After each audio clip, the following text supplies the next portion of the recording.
Hey, welcome to Full 42, Season 5 for the first episode of Season 5. That's 4 years of putting up with me. Congratulations, Mike. 4 years of putting up with me. Cheers to you. So, season by season, we're just talking about years, right? So, it's every January we start the new season, but we are at 198 episodes. Um, so this one we're gonna have kind of a small. Hey, Eric, how's it going? How you doing, Eric? We're gonna have a nice, easy time because you just got back from TantrumCon. I'm sure you're tired. You got a lot going on right now. And in two weeks, we're gonna have the big 200 episode. And that's gonna be the big hoo-yah and all that stuff. Yep. It's Sam. gonna be a big one. We'll have the rundown folks on for that one. So Yeah, and we're gonna make it a kind of game show. We're getting a bunch of stuff ready for it. yeah, I'm excited about it. It's gonna be good. Yeah. So that means today we're just going to talk about your TantrumCon stuff. We got a bunch of show and tell stuff. I played Iridia for the first time. Ooh, I can report on that. Were you able to box everything back up? Yeah, eventually. Cool. Yeah.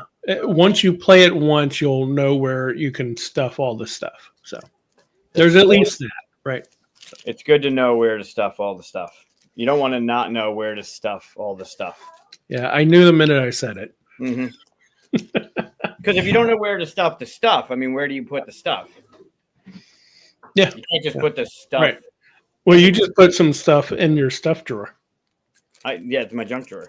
Yeah. Everybody has to have one. Everyone. I have two, and it has two different sets of stuff that goes in it. You have two stuff drawers with double. Yeah, different you have stuff? to organize. The important thing is this stuff goes in that drawer, and this stuff goes in that drawer, right? Important stuff. Anytime I see one of the other stuffs in the other drawer, oh, why? Right. It makes sense. I get it. Yep. I get it. I'm easy to live with. That's fine. I believe it. It's easy to do a show with, that's for sure. Oh, that's good. We I changed up the thumbnail a little bit for season 5, so it looks a little bit different. But I didn't change up the intro, as you may or may not have noticed. I wanted to, it just couldn't get to that time. I think I'll make a small adjustment, but otherwise, I kind of like the look of it. Yeah, I like it too. And you and I have some stuff brewing that's already kind of borrowing that look and feel. So we'll announce more of that stuff later. Makes sense. It makes sense. I don't like this. This is okay. It's a little better. Yeah, you got some show and tell going on already. The way it's sitting though, because with jerseys, when you have that big plaque, like that big embroidered thing, it kind of does this shelf thing. So it's just the way I'm sitting. It feels like it's pushing up on me, but whatever. Yeah, I got some cool stuff. I don't wear jerseys, so I wouldn't know. Yeah, well, you should start wearing jerseys. If you did, that'd be a little disingenuous of me, I think. Yeah, I know you said that. I mean, it's like wearing a Star Wars shirt but never seeing Star Wars. Sure. So not that you can't do that, but we got to get you to go watch a hockey game, and then you can watch a hockey shirt. I have been to one hockey game in my life. Well, so you've been to a hockey game, so you can wear a hockey jersey. I mean, it was like 25 years ago. Still, it counts. But it never goes away.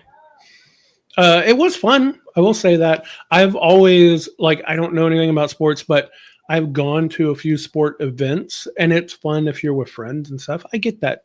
I get that enjoyment and stuff from it. Yeah. Although I'll say the least fun one for me would probably be basketball, because everybody kind of just sits forward in the stands and just kind of watches this little motion here. So there's not a lot of, you can't talk to everybody and all that stuff, Yeah. Well, it's like tennis. It reminds me of tennis. Yeah, because you're kind of just doing this back and forth. Yeah. Yeah. But I mean, I'm describing it in a way of the best way that I could just talk to friends and stuff. So, again, it's not about the sport to me. So. Sure. It makes sense. But yeah. Yeah, hockey's the way to go for sure. Yeah, I'll just walk around with some shoulder pads and some rib pads and those big pants with the pads just to fill it out. Then you could get in fights all you want. That's true. drinking our coffees. I'm a fighter. Yeah, I need the coffee for sure. It's been a long couple of days. Did you travel today or yesterday? Today, got back today. Left yesterday, stayed in Virginia overnight, and then left today and got back here just a little while ago. Wow. Yeah. That's dedication to the show. Look at that. Well, it's a 12-hour ride. So we took the kids. So it's not, I know going down to Ocean City, I know the good Ocean City in Maryland, not the one in Jersey.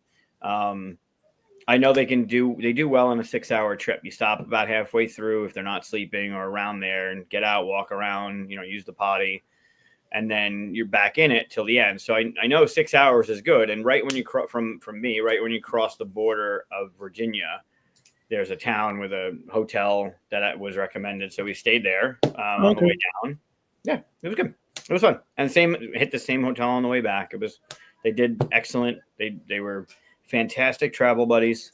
They enjoyed the con. People loved them. So it was good. Cool. It was a fun time. Yeah. So yeah, we're gonna talk about your tantrum experience. That sounds bad. TantrumCon experience, I guess. It's funny. We talked. There were a couple of people in the elevator of the hotel that we struck up a conversation with, and when they got there, they saw all the signs for TantrumCon, and they tried to figure out what TantrumCon was about, and they were like, "Is it just like a bunch of toddlers? Like they're just being funny, and it was a toddler con, and they're just." Or like just people raging out and they couldn't figure it out. And we're like, no, you just said yes, it's a bunch of toddlers. Yeah, here are the toddlers. Hey, Brandon. We talked to them about the board games and how like throwing a tantrum and flipping the table and stuff. And it was fun. It was fun. That's funny. Hey, Brandon.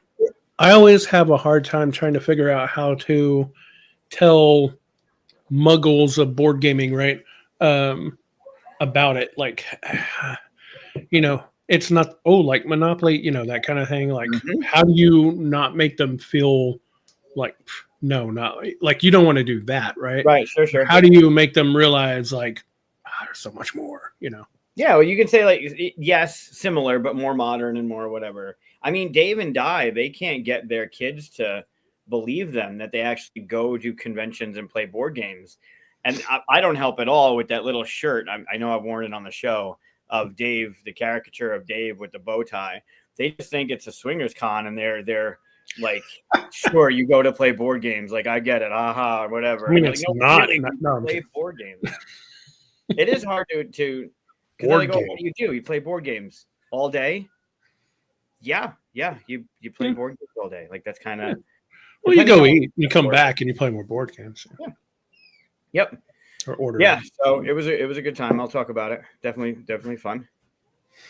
Hobby games versus board games. Yeah, I've used hobby games before, but that doesn't mean anything to them. Like they understand, okay, it's a different term, but they don't know what that means, And it's one of those things.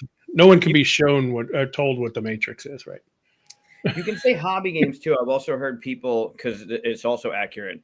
I've heard people say that they're designer board games because you have your board games and you have designer board games. They're very limited. Yeah. I mean, it does give it a little bit of a, what's that about? Hey, Wayne, what's that about? So it's not like when you say board games, people immediately go to like Scrabble, Trivia Pursuit, whatever. But if you say designer board games, then they're like, what is that? What are designer board games?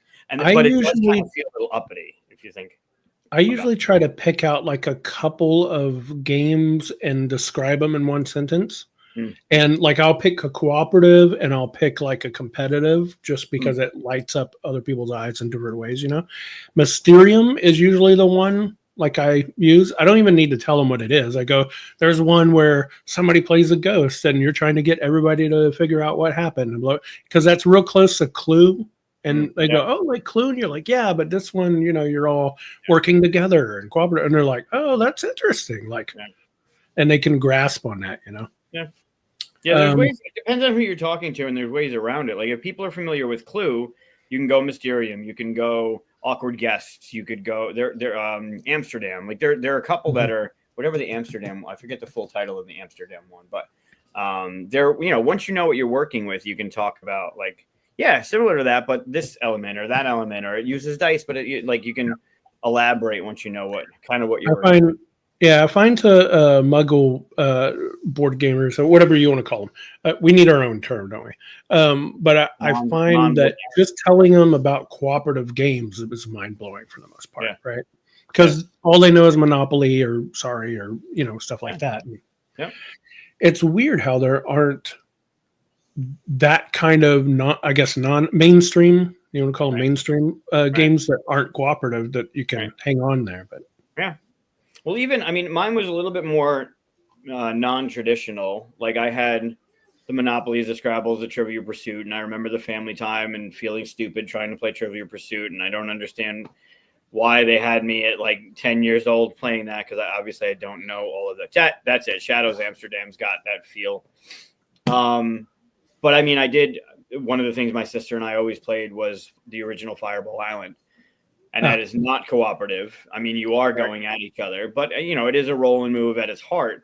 But I did have a little bit more exposure to earlier board games that were not your traditional Monopoly. But most of the experience was with Monopoly. So yeah, some people have, and it's kind of like the easy entry into. They're like, oh, I used to play this game called Talisman when I was a kid. And you're like, yes, there you go. And then that's your window in, right? But yep. But yeah, well, we're all sidetracked. We haven't even got to announcements. No, you haven't even done the like and subscribe. Oh, right. Yeah. Do the whole like and subscribe thing. One of these, we'll put one of those up to remember to do the beep. Perfect. Hey, Josh. Subscribe things. There you go. Agreed. There we go. Good to see you. Did you make it to 150? Tell me, and drop the link to Beach Day so we can talk about it. 150. I'll talk about the stuff that I saw at the con, and I played your game, which is launching, I believe you said in April, and we want to have Josh on the show. So Josh is with Cake Pie Games, and they're launching their first game, Beach Day, which Great I got name. to play at the con. Huh? Great name. Beach Day. That's really good. No, I'm at the Cake and Pie, but Beach Day is good too. Oh, Cake. Yeah. What's the thing, Josh? I'm going to screw this up.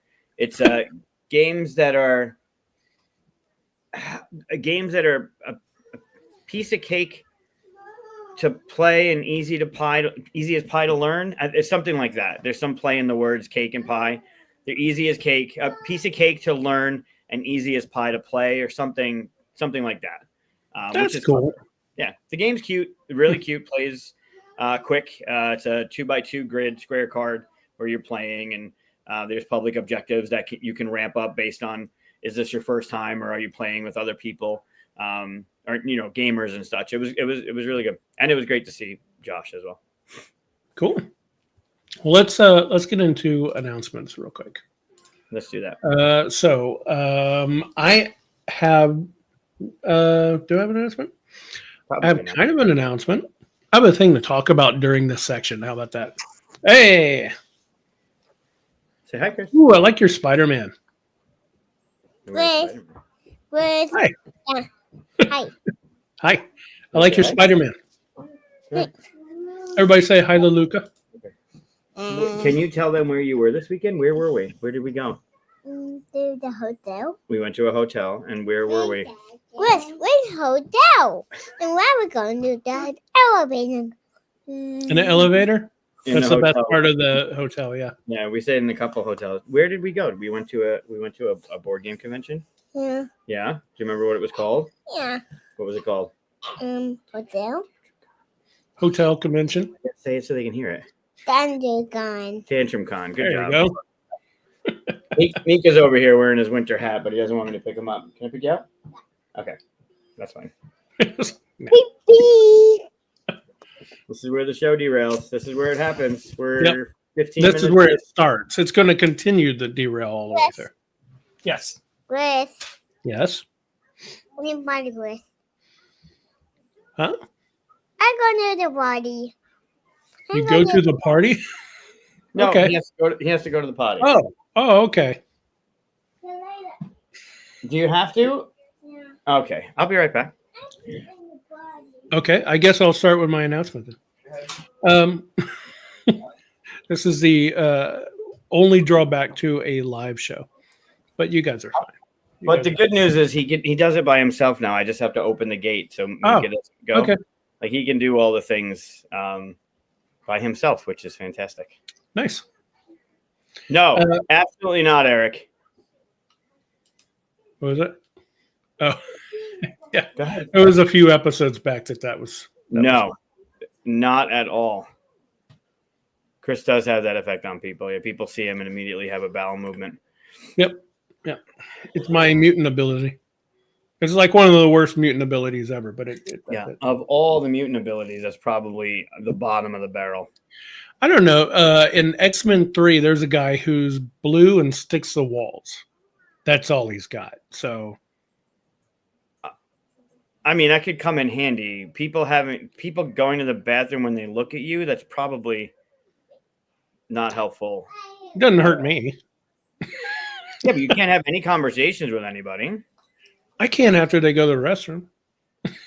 I just have to be patient. So it's only like once? I would hope. Otherwise, I should not have a show. Come here. Come to me. Come here. Oh, here you go. Piece of cake to set up an easy as pie to teach. Yeah, that was similar to what I said, right? Piece of cake to set up or to learn and easy as pie to teach. Yeah. Yeah, my power would be very combat effective. It would be. It would be. All this battling going on, I just run around and go, and everybody, all you got to do is say hi. Hi. Hi. Hi. Hi. Just tap people on the shoulder. Hi. Oh. Yeah, that would, that sounds like some kind of Joss Whedon power from Suicide Squad or something like that. Sure. Yeah. Hi. Okay, go watch. Go watch. We're going to talk. Okay. All right, where were we? What were we doing? We were supposed to be doing announcements. Do you want to say hi? Come here. Come here. Come here. Like, no. Say hi. Is it cold? No, he just likes wearing. He's also wearing his boots. He just puts them on. He just wants to wear them. Say hi. Hi. Wave. Say hi. Say hi. No. The kids are rude. Can you say bye? Bye. Bye. Yeah, you can say bye. Let me see. Come on. It's actually a great superpower. Think how helpless you feel. Okay, go. That's true. Oh God. Before I show up anywhere, I go and like lock all the bathrooms, and then I show. Hi. That is an evil villain. Jesus. That's the villain side. Yeah. Yeah, that's bad. That's bad. All right. How did your villain story start, Chris? Yeah. I think just having that power would make you the villain. Lax. Yeah. Love it. Lax Love Luthor. Lax Luthor because of the. Lax Lucen. Yeah. God. Man. So announcements. What announcements? I mean, my announcements. There's not much. Exciting. I can't. I want to talk about stuff, but I can't. I have to leave things quiet, which is super frustrating. Part of it is from this weekend and being with certain people, which I'll talk about as much as I can. And some of it I just can't talk about yet. And it's super. But I have. Oh, that's cool. Is that like cardboard, like you could put in stands or something? No, they're stickers. Oh, stickers. Oh, okay. Yeah. Cool. I got because I just got back from the con. There's an app on the phone that takes pictures and turns them into pencil drawings or color pencil drawings or ink drawings or whatever. So I turned Luca. I don't know if you can tell. I turned Luca into the pencil drawing. And I got the regular versions as well, but for Leprechaun this year, I got the circle of Mika, and then I got them in color pencil form, which I think are really damn cute. Like you can see the lines and stuff. Oh, yeah. The texture on there. Yeah, so I took the regular. Do I have the regular version? Where's my regular version? Here. This is what I was using the scissor on before. It's subtle, and I don't know if it translates really well. Did you say the scissor? The scissor? The scissor? You mean scissors? The scissor. Scissors. Scissors. Whatever. Shut With up. an S. So No, there's not the- whatever. Hold on. I can't. You put an S at the end of scissors. Scissor is the verb. It's one though. There's one. It's like pants. This is the argument with pants. Do you have a pant or are they pants? You have one pair of pants? Right. You scissor with the scissors. Sure. This is what I was using the scissor for. The scissors for. No, scissors. This is what I was using the scissors for. The scissors. Yes. Yeah, the scissors. Whatever. The more you know. Yeah, no, I know it's a pair of scissors. Yeah. It's like a pair of pants. It's still one pant. Like it's one pair of pants. A pair is two. By definition, a pair is two. Right. I have a pair of stickers. Correct. Right. So a pair of pants, you would have two pants, which is weird because it's not. You can have pairs of pants, You're but gonna, a pair of pants is one unit. which is by definition incorrect because a pair is two. But then it becomes a knife, doesn't it? Or a razor? Yeah. I mean, scissor is the verb. All right. No, I'm not saying I'm not arguing that I'm wrong. I understand it's a pair of scissors. If I said scissor, it was a misspeak. Maybe pants come from like, you know how chaps were two different sections? No. Oh yeah, I guess they were. Yeah. So maybe One pants were initially like something you put over, and there were a pair of them made pants. I don't know. Yep. I'm guessing. Yep. Oh, awesome. Yeah, Cool. I've been trying to avoid that. Not doing that. Eric. They made it What to is the 150 emails, and they wanted to get to 150 on the Kickstarter. They made it to 133. So that's Oh, good. nice. That's good. You have plenty of time. Yeah, so here's the original. I was trying to show it off before I got called out on I didn't pronounce an S on scissors. But if you look at the original image, and then there is, you can see the pencil lines.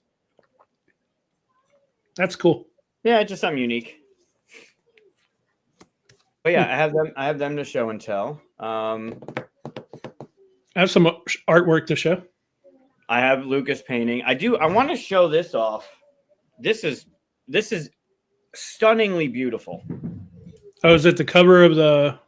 No. Oh, that's a new one. What is Yeah. that? Do you know the game Silver? No. So Bezier Games has a game called Silver. It's basically draw a card, play a card kind of game. I just found out this weekend that the original four games that not the original, the previous four games they came out with, you can refer to them as A, B, C, and D because of the way what they're called: Silver Amulet, Silver Bullet, Silver Coin, Silver Dagger. So A, B, C, D. And then they just came out with Silver Eye and Silver Fang. So now they have EF. Really, really, I didn't know that. But they have this storage box.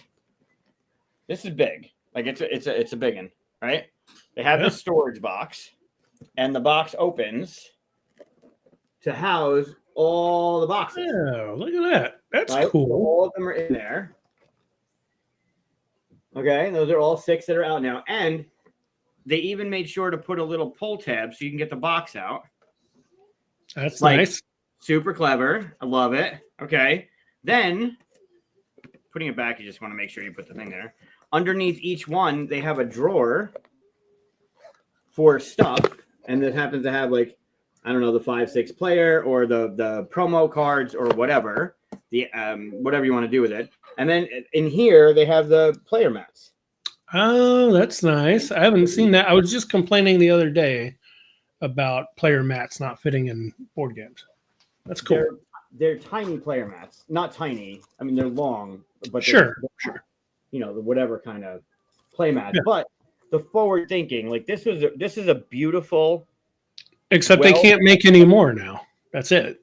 Well, no, because like Van Ryder's thing, which is also stunningly beautiful for all of those VHS tapes and the VCR box that covers the mat, you just do a new one and a new one. So if they come out with like one more, it won't fit in your awesome box there. This is true. But then they would have a new box for new stuff.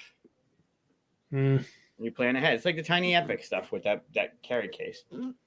But yeah, it's beautiful. And I love like the front gate, right? And you're opening up the gate kind of thing. That's cool. It's just, I was Let's get the silver sheen on it, huh? Yeah, a little bit on the word silver. Nice. Very impressed with that. I mean, it's you're paying for it though, right? Like that with the 2 new expansions, all the playmats and the cards to play 5 players was $125. So and then you buying all 4 the original games separately. So which they you buy 3, you get 1 free kind of thing. So it's a hefty price, but now I can put my 4 copies of game in the QSCon library and keep this beautiful thing on a table somewhere. Yeah. So that's my show and tell currently. I don't have much. Well, you also have the Altharian Legends. You're going to talk about that during TantrumCon, though? Yeah, I played it, so I figured I'd talk about it later. I have a piece of artwork to show. It's not mine. Cool. You should do that. But it is of me. And Sandara made me my own dragon. Nice. Now, I did have a dragon previously, but it was kind of like a quick sketch one. It wasn't high quality and all that. And this is going to show up in a game of something that can't be announced just yet. I thought you could announce that, but okay. No, not this one. Interesting. Okay. There's lots of stuff coming. This is going to be a huge dragon here. But yeah, so, and I don't know if you noticed or not, but I had a little, there's a little tiny trouble in my pocket. If you look at it. Oh, yeah. I thought that was adorable. And this time she got my nose ring. Like the little chin thing. That's cool. Yeah, the little chin beard, Yeah. Yeah, somebody made a comment about all my stickers. Each one of these, like, the sticker, whatever the sticky brand, I forget who I use. I bought a bunch. People like stickers. Sandar's drawn a few dragons for some major fans before too. He doesn't do it on request, but she appreciates it. That's really neat. Yeah, I thought it was pretty awesome. Don't tell anybody I showed that. Yep. I also just happy to announce that people are starting to get their critter kitchens in. Yeah, mine's getting shipped. Oh yeah, I haven't gotten my my email yet, but so this is still the prototype box that I have. But nice. Yeah, I've already seen videos. People looking at it. It's looking awesome. I'm so happy. Exciting. It's awesome. Just cool to see stuff that you work on finally come out, right? Yeah, for sure. In fact, Rosie from Cardboard Alchemy put out a video of it's like a 12-minute video, but she opens up everything and shows you everything. But it's done in this really fun way. Like I'm entertained the entire time. It's done in a really fun way where she where she shows a thing and then she snaps her fingers and it's the other thing and it always looks like magic tricks. Like she opens up her hands and you see some tokens and she closes them and opens again and there are other tokens. Like it's a fun edit and stuff. It's really, really fun. Yeah. Well done. That's cool. Yeah. And that just got released today. So go check that out. It's cool. Where is it? We should watch it. It's 12 minutes. That's true. We've been talking for 30. I'm sure that would be more entertaining than us. I'll find a link for it or something like that and put it up. Yeah. And then I also, I guess I could talk about it whenever you start talking about your game stuff, but I played first game of Iridia. Oh, yeah. Could talk about my experience there because last episode, I believe I complained a little bit about the storage space and all. So it just a little bit. So it it deserves at least me to talk about anything that I enjoyed about it and whatnot. And then things I don't. I'll be honest, but whatever. Ooh. A new rant? No, not a rant. Not at all. Okay. Maybe a little. Okay. I still like. Was it Eric's idea, or now I'm going to give somebody the wrong credit, but someone had the idea of having top 5 rants.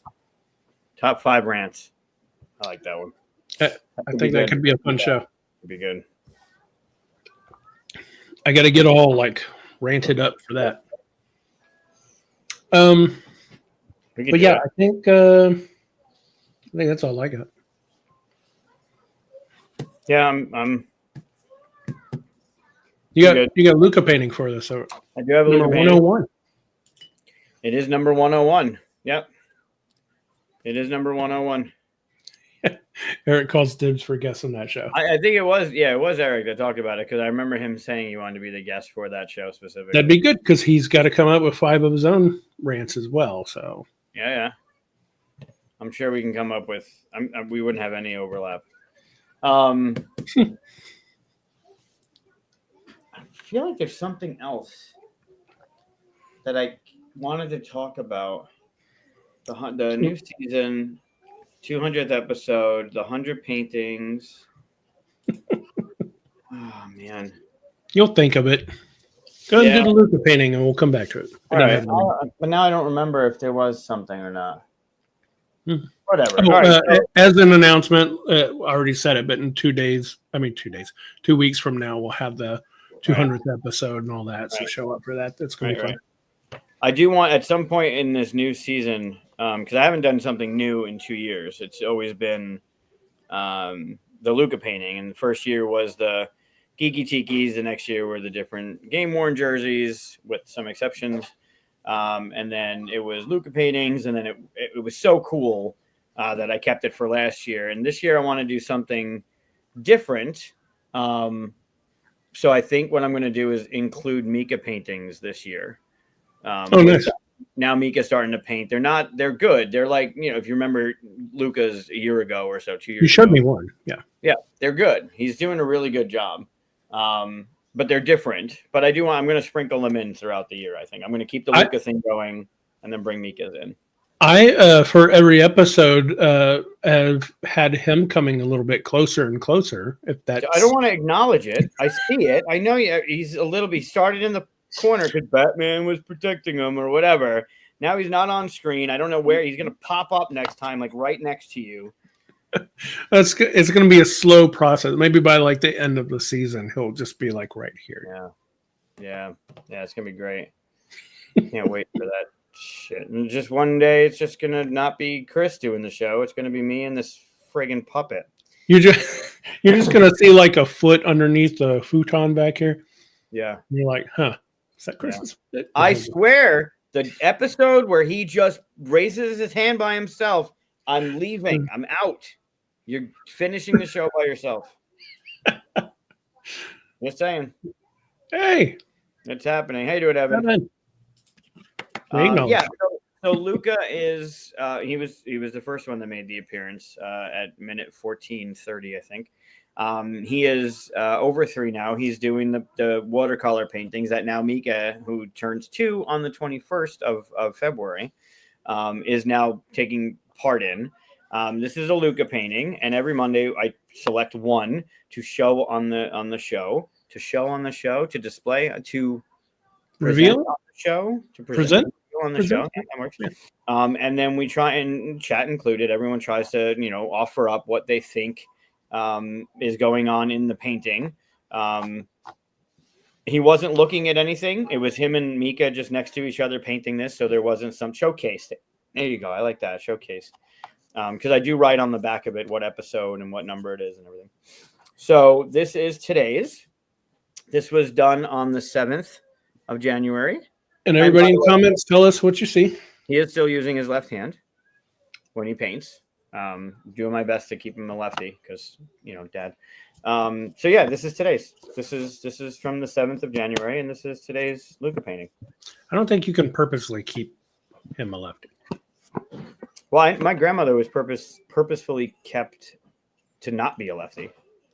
Well, probably becomes an ambidextrous person then, right? Yeah, well, he definitely is. He uses his right for a lot of stuff, but like the drawing, like I use both. I eat with my left, I write with my left. I bat lefty, but I throw righty. I'm all over the place. I am. People can agree I'm pretty fucked up. So this is today's. Good luck. Ooh, that's interesting. I like the color or lack of like. I like all the white with it. It's almost like a Japanese feel with the big white background and the subtle colors. So what's everybody see? Oh, that's interesting. I believe it's a common cause for dyslexia. I didn't know that. Yeah, it was when my grandmother, she was, born early 1900s. It was thought to be evil if you did stuff with your left hand. So every time she grabbed something with her left, her mom would just pop her. We have a Dia de los Muertos. Mortos. Okay. Day of the Dead. That's good. I like with the pinks and the whites and the the gray. That's good.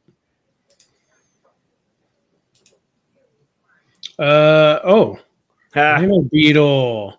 Interesting. Yeah, I like that. Like the cherry blossom tree thing. Yeah. I could see that one. Broken lock. Okay. Yeah, I see that here. That's good. Oh, okay. I see it. Yep. That's a good one. Nothing on the pink though.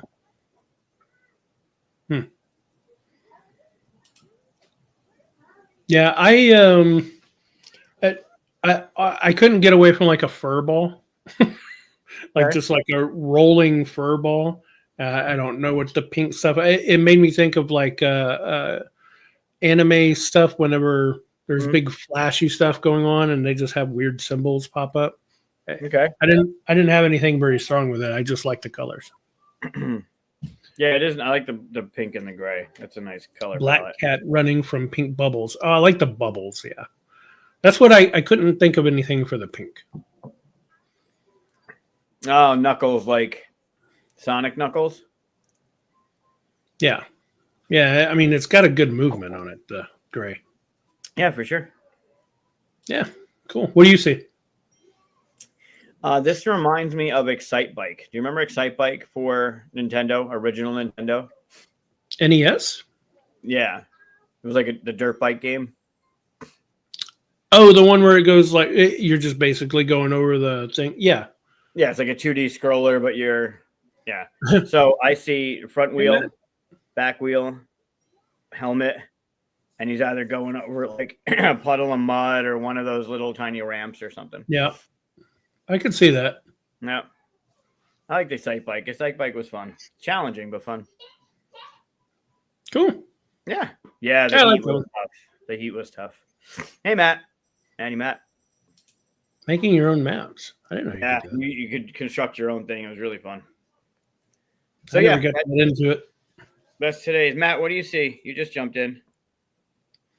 I think you might have influenced them with the Excite Bike. No, maybe. maybe. I think it was one of the. I didn't know you could do that. Yeah. They might have had something earlier, maybe something on like the Commodore where you can create your own like stuff. But first one I remember for sure. So yeah, there's the Luca painting for today. Nice. How's it going? He's got some neat ones lately. Boredom bike. Boredom bike. Yeah. Excite Bike was definitely better than Boredom Bike for sure. The Black Hole Nebula. Black Hole Nebula. Okay. Wasn't there a black hole last week too? Didn't someone say something about a black hole? Was that 2 weeks ago? That might have been 2 weeks ago. Yeah. The purple one? Well, the kids just knocked something over. I want to see what happened.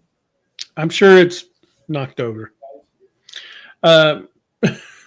Yeah, so we're going to talk about his TantrumCon trip. TantrumCon trip. Blah, blah, blah. Could you entertain the crowd just for a couple minutes? I mean, I can talk to them. It's up to them if it's entertaining or not. We'll find your other sock. Try and be as entertaining as possible. I will be right back. All right. I'll tell them bad things about you. Here, you guys entertain me. Tell me. What do you, My sock is, Chris. you don't know where your sock is? No. That was entertaining.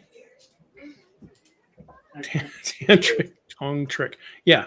TantrumCon trip. That's a tongue twister. Yeah. That's entertaining.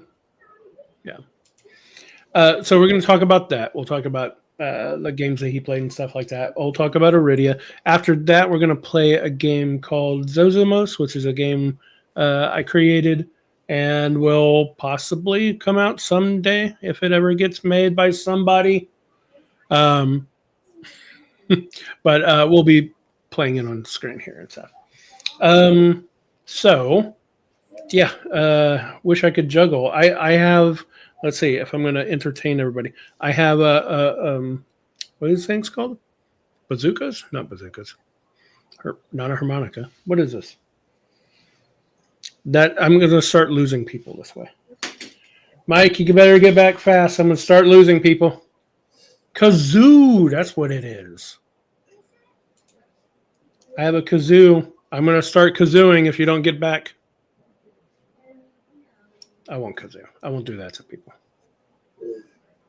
Like the alien front. No, that's oh wait, what's his name? Kazoo? I thought he was like Mixoplex or something. Oh no, that's from Superman. Okay. Well, I don't know how long whatever got knocked over is going to cause an issue. And let's see. We can, I'll let you guys vote. You can either listen to me kazoo very loudly because I'm right next to the mic and nobody wants this. You can, we can see if I can break into a lock. That's boring to watch. Let's see. I have dragons. Everybody has dragons. Yeah, I don't know. That's all I got, guys. This is a reason. There's a reason why there's two of us. Breaks a lock. But not break the lock, break into the lock. I have lock picks. This is what I do during my meetings. Whenever I'm on meetings, I've been learning to pick locks. For fun. You know, everybody does that. Everybody has dragons. Yeah, but it is a very boring thing to watch, so I won't do that.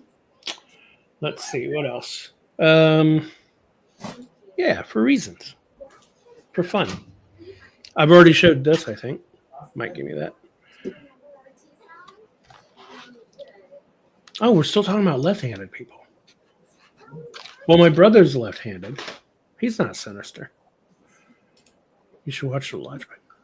What is that? Is that someone who tells me how illegal it is to lockpick? I don't have a name for the puppet. I've never had, and I've had him since I was like 16, 18, something like that. Oh, YouTube Shorts. I need a name for him. I don't even really have a personality for him. So Mr. Sinister is like Mr. Left-handed? Oh, and hi, Andrew. I don't think I said hi to you. Oh, okay. Cool. Yeah, I'll check them out. I just do it for fun, really. This is a practice lock, so you can actually see the pin. I don't know if you can see that or not. There we go. I'll focus for you. Yeah, so you can actually see the tumbling pins right here. So as you pick it, you can watch you do it and stuff. So it's a, good practice lock. But I have normal locks that are easier. Some are easier to undo. This one That one's an easy one to undo, but this one for some reason is just like really tough. I should do a lock picking game, like board game. That could be interesting, or not.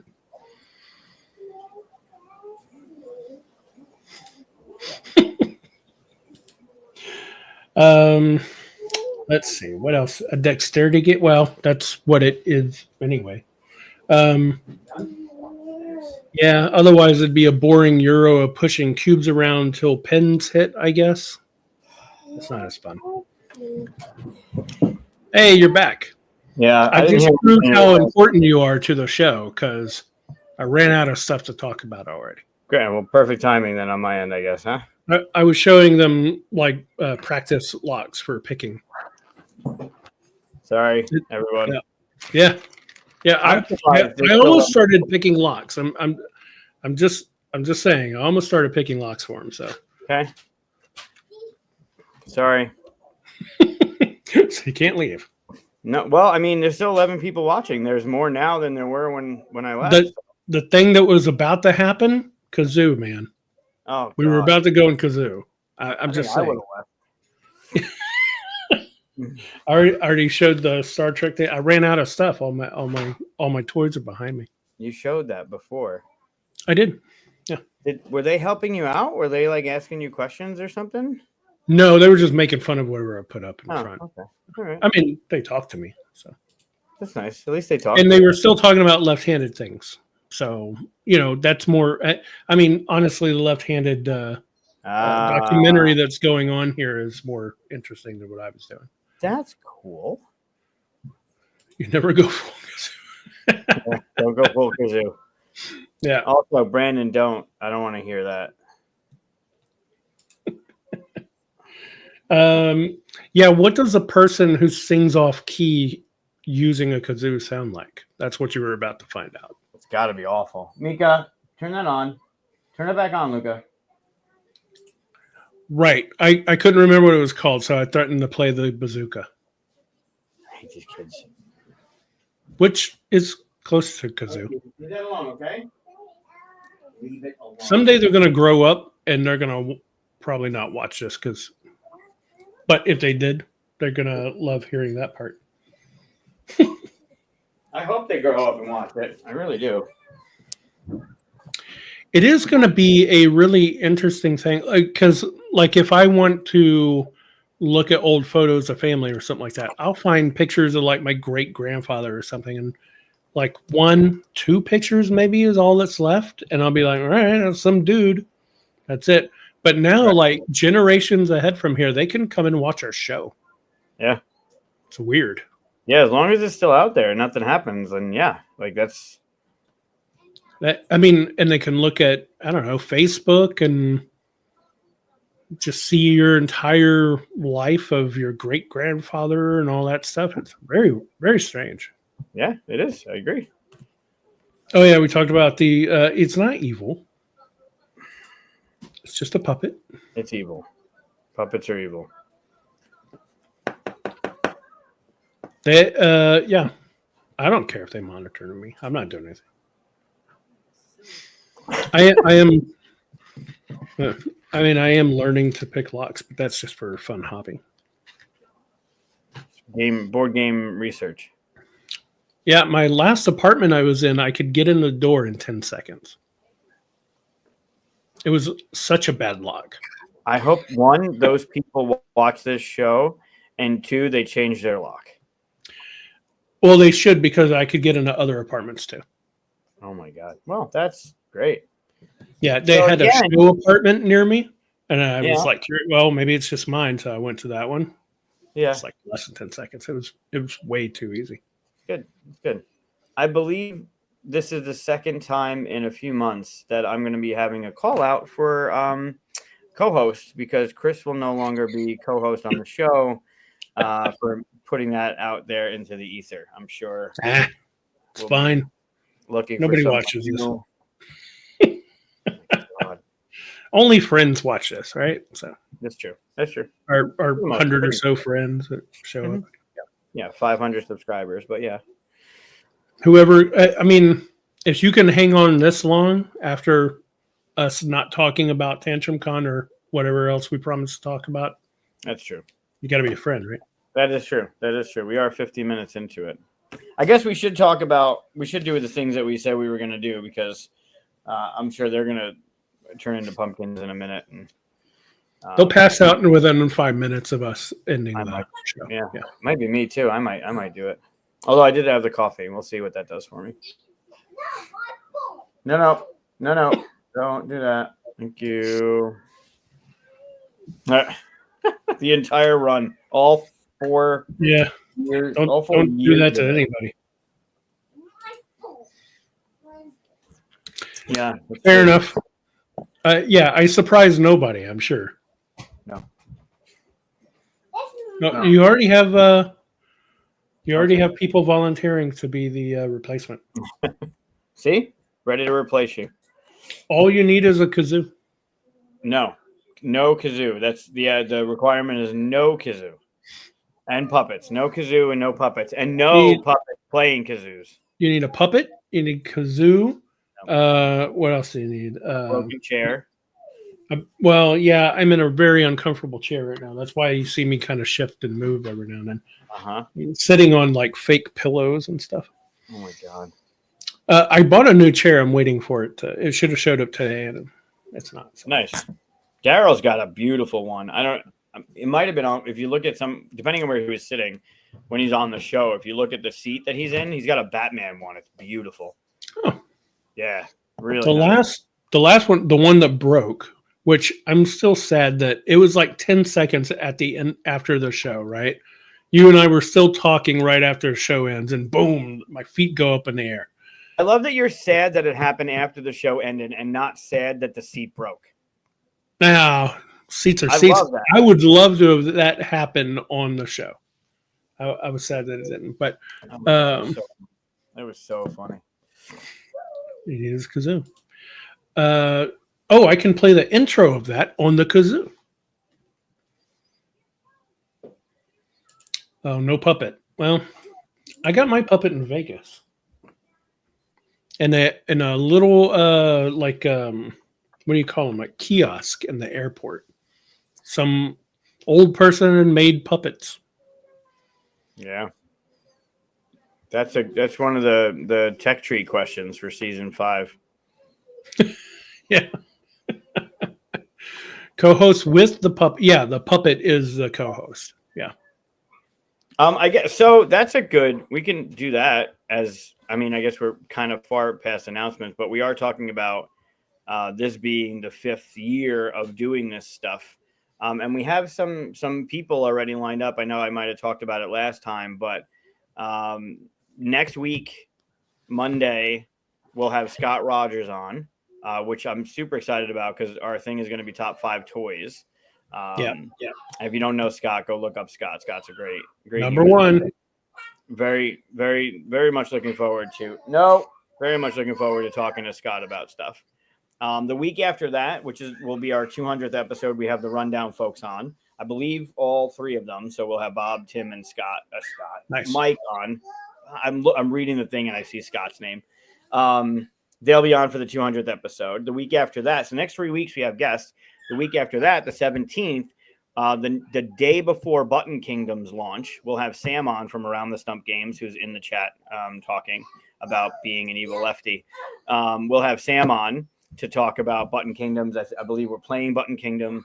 So I'm looking forward to that. Then we have a little bit of a gap until the 10th of March, where we'll have Matthew Ryan on from Envyborn Games. You know Matt, he's been on the show, but Envyborn has the small box games, Sirens, which we played on the show. 16. I bought it at PAX as well. Yeah. Say again? I bought it at PAX as well. Yeah, they're good. Please stop. All of a sudden, you guys got loud for some reason. Something else full. It's a mess in there. It's like a circus just got loose. So Matt, you know what they need. What do they need? That's not happening. So put that down. So what's your address? No, Matthew was at Tantrum this week. I talked to him about it, and the new game that he's got coming out, the Hercules one. It's solo, but it looked beautiful. Like it, he just showed one of the art pieces for it on social media. But Matt is doing he did Confusing Lands, which was on a bunch of top lists from last year. Sirens, which we played, the small box games with the fanny packs, the hysterical videos he puts out there. So he'll be on the 10th, and then the 17th on St. Patrick's Day, we'll have Jason Headley, who you might know as Easy Cat, who you know from now there's Easy Cat Publishing. So there's a publishing company for books that we'll talk about. So with Matthew, I didn't mention Matthew, we're going to do top 5 mythology. So not necessarily just Greek, but just mythology in general. And then with Jason, we need to do Sam, what are we doing? I don't have a thing down for you for top 5. You need to pick what we're doing for your top 5. And then with Jason, we're doing the top 5 books to board games. That fits into, theme really well. So you mean board games that were books, or the top 5 books that would be great as board games? Correct. Top 5 books converted to board games, not not that exist, books that should be made into board games. I know a fun one. Yeah. And then at some point, I'm not sure it'll be the 24th or the 31st. I have to confirm, but Jeremy Howard's coming back on. Nice. Yeah. So the beginning of season 5 is going to be pretty cool. And we will have an announcement. I don't know if we want to talk about it today. 200th. The 200th episode will have an announcement about something really cool that Chris and I are doing this year. So we're not talking about it. We're not teasing it. Other than this, you have to tune in and be here to see it. So be ready for the 200th episode to see it. I don't even think the rundown folk know about that. Right. Yeah. So yeah, that's the next. What are you doing? Nothing. That's a lie. Needs a towel for some reason. Don't worry about it. He's doing magic tricks apparently. Oh. So yeah, that's the next few weeks of absolute chaos. They both have one sock on. One sock. I just saw a towel fly. Yeah. Here's Mika. Mika's got one sock on his hand. There it is. And one on his foot. It's a Donatello sock. You see it? Nice. Yeah. The third best turtle. Thank you. All right, go inside and watch, or I'll turn it off. You want me to turn it off? No. Okay, yeah, thank you. Third best turtle. So yeah, that's the beginning of season 5. The first quarter of season 5 is going to be fire. So stay tuned. Hey, Donnie. I take it back. I say second best turtle. First best is Leo. Okay. And then it goes Ralph and then Michelangelo. Although you would think orange would be my favorite, right? Yeah, 1, yes. 2, you said Donnie was the second best turtle. Yeah. But then third would be Ralph. And then fourth. Third would be Ralph. Gotcha. Okay. Yeah. All right. Well, you can be wrong too. So that's the beginning of season 5 of 2025. It's gonna be pretty cool. Yeah. Lots planned. Be fun. Yeah. All right. You went to Tantrum. Tell us about TantrumCon. I did go to Tantrum. Tantrum was super fun. I was there I got a picture of, if you don't know Will from Tantrum House.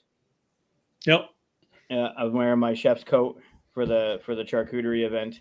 So I went there to do the charcuterie event. They have these things called what? Talk to Chris. This is Chris right there. See, Chris, I'm talking to Chris. Hi, Luca. And talk to Chris too. You want to talk to Chris too? All right, well, I'm going to talk to Chris and everyone else in the chat about TantrumCon, which we went to this weekend, right? We went and played board games and saw some people. Do you remember anybody that we saw? Who did we see at the con? Do you remember? Mhm. Who? That and that. No, this is Mika. This is Luca. Those are stickers. Mhm. Who did we see at the con? Thank you for the water. Who did we see at the convention? Chris. No, Chris wasn't there. Did we see? Do you remember meeting David? Mhm. Do you remember David? Did you lose interest? Yep. Are you done? Okay, go learn your alphabet. I mean, we just established I'm not that entertaining, so that's fair. Yeah, he came here. He's like, I want to talk to Chris. I don't want to talk to Chris. Yeah. Gets it like, oh, wait, this guy. No. Yeah. So I went there. It was my first time there. And I went there because 3WS sponsored the Tournameal. Tournameal is a fantastic idea. They sell out every time. They do multiple ones a day. And the idea is you buy a ticket. The charcuterie one had 72 people sold out. So you buy a ticket to the event and you go and you have food and you eat your food. And when everyone's getting close to getting done with eating their food, they teach you a game and you play a game. And then they have like raffles and giveaways and like people at the table win a game and really super fun. So we did the Tournameal and that's why I went down there. So that's why I have my chef's coat on. And it was really well done. Everyone had a good time. I fucked up a major rule in teaching the game. Yep. Like massive. There's only like 5 rules. What? I know. I didn't realize until I was walking around helping people score, and I'm looking down at their boards, going, "Man, they look empty." I'm like, "Are we done? Like, did you do all 6 turns?" Like, yeah, we each hosted once. I'm like, "Oh my god!" So in a 5 and 6 player game, you start with 6 tiles randomly on each of your boards to get to that 18 piece level. And when I was teaching the game, because I did the teach, there was a table to the left of me. And it wasn't a cordless mic, so I couldn't walk around like normal. A table to the left of me had 3 people playing, and one person started teaching them, like, what had the bag, and they're pulling stuff out. And I'm trying to get everyone like on the same page to teach the first round, and then be like, all right, that's how it plays. Now pass the bag and go to second host. So as I'm like trying to keep everybody like pull the 12 tiles, separate them how you want, pass the thing, I see them already having stuff on their boards. So I kind of rush through it a little bit. But I'm looking at a 3-player game, not thinking that everyone else is sitting at 5 or 6. And then I'm looking at the boards going, that's empty. That's not, oh, son of a bitch. So at the end, I grabbed the microphone. I'm like, guys, so I hope everybody had fun. Did you notice that your boards were a little empty by the end of the game? And everyone's like, yeah. I'm like, yeah, that's because I messed up a major rule. And they started laughing at me. I'm like, yeah, so in a 5 and 6 player game, you start with 6 tiles and whatever. Most people played another game anyway. And it was super fun, but they didn't give, I thought this was kind of cool. They don't give the game to the winner of the game, which is neat. Like, just because you won the game doesn't mean you're going to get the game, right? It's not automatic if you won. So the thing that we decided on was whoever had the most cheese on their board at the end got the copy of the game rather than the win. That's fun. Yeah, that was fun, but it was cool. They didn't do charcuterie for this stuff because it would have been astronomically expensive. But they did a build your own sandwich for the dinner.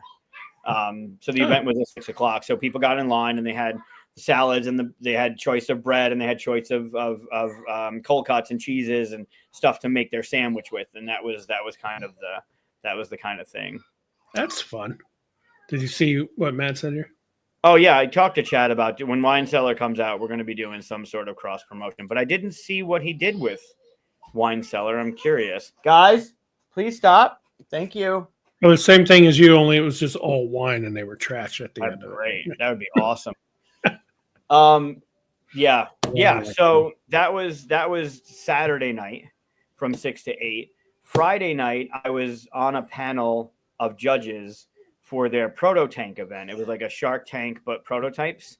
And the winner got a free badge to Proto ATL, which is a big.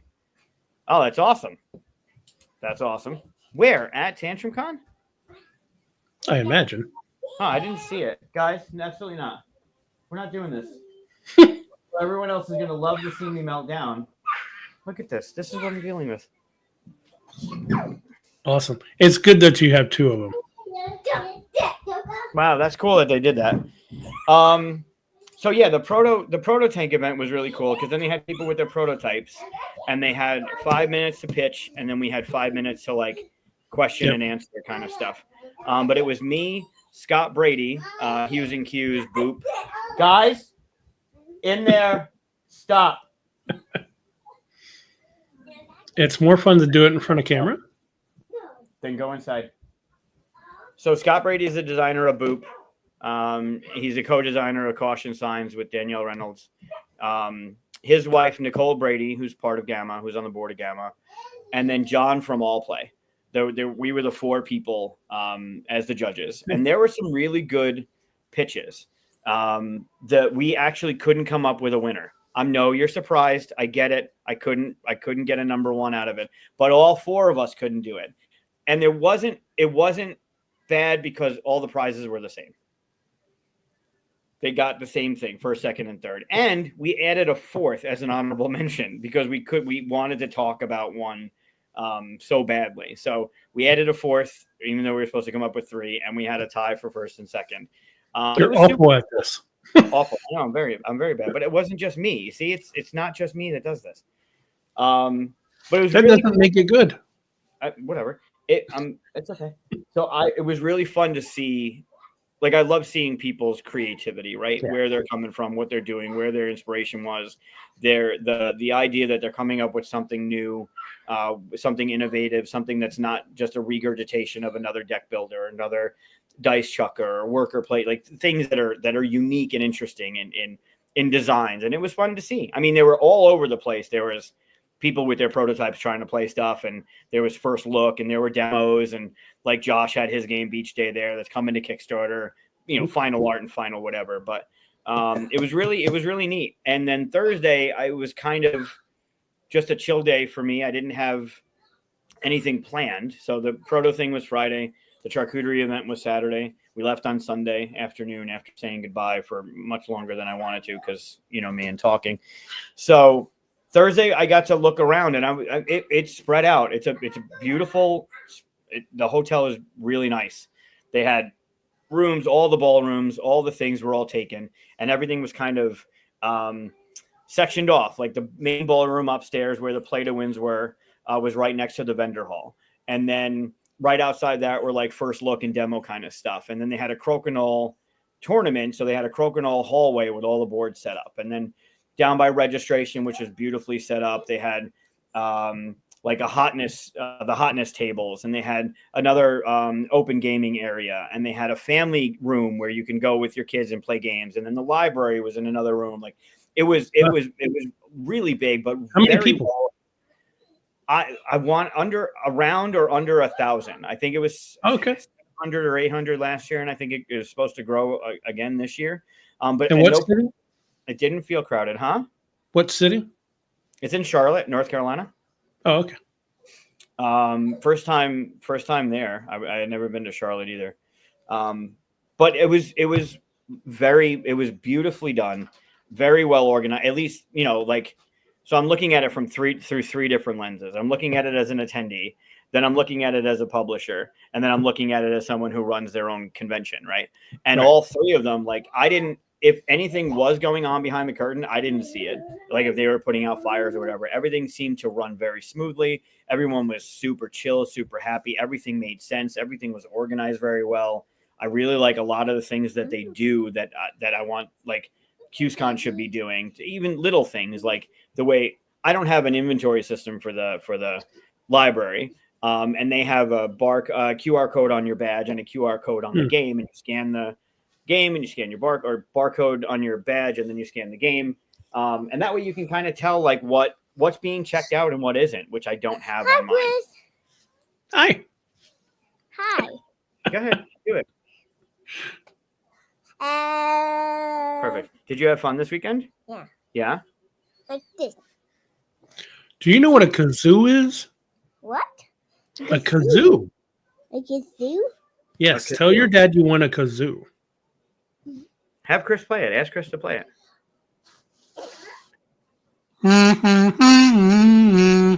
See? Can I try? Yeah, you could try. Go ahead. Sure. Here you go.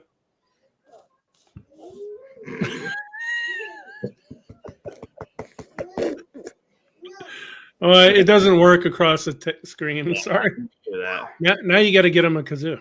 No, he has a train whistle that I try and keep away from him. Oh, train whistle. Go get the train whistle. It's yeah. Okay, can we go inside so I can finish with the tournament or the TantrumCon stuff? Thank you. Do you want me to put something else on? What do you want to watch? I love that the imagination was like, sure, let's see if it works. Mika, back up. Thank you.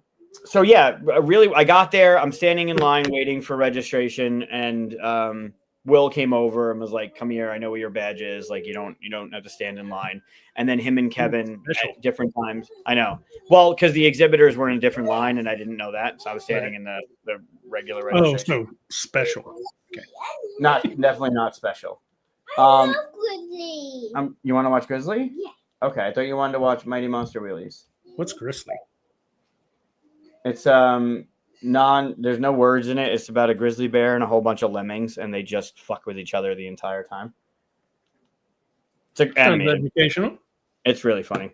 So yeah, they showed me like where things were and how like very welcoming, very like just good people, and I knew that going into it. But for a first time attendee, from an attendee's perspective, it was very well organized, very clean, very beautiful hotel. And really, how many years have they been doing this? Like 5, 6? No, this is their 8th. 8? Wow.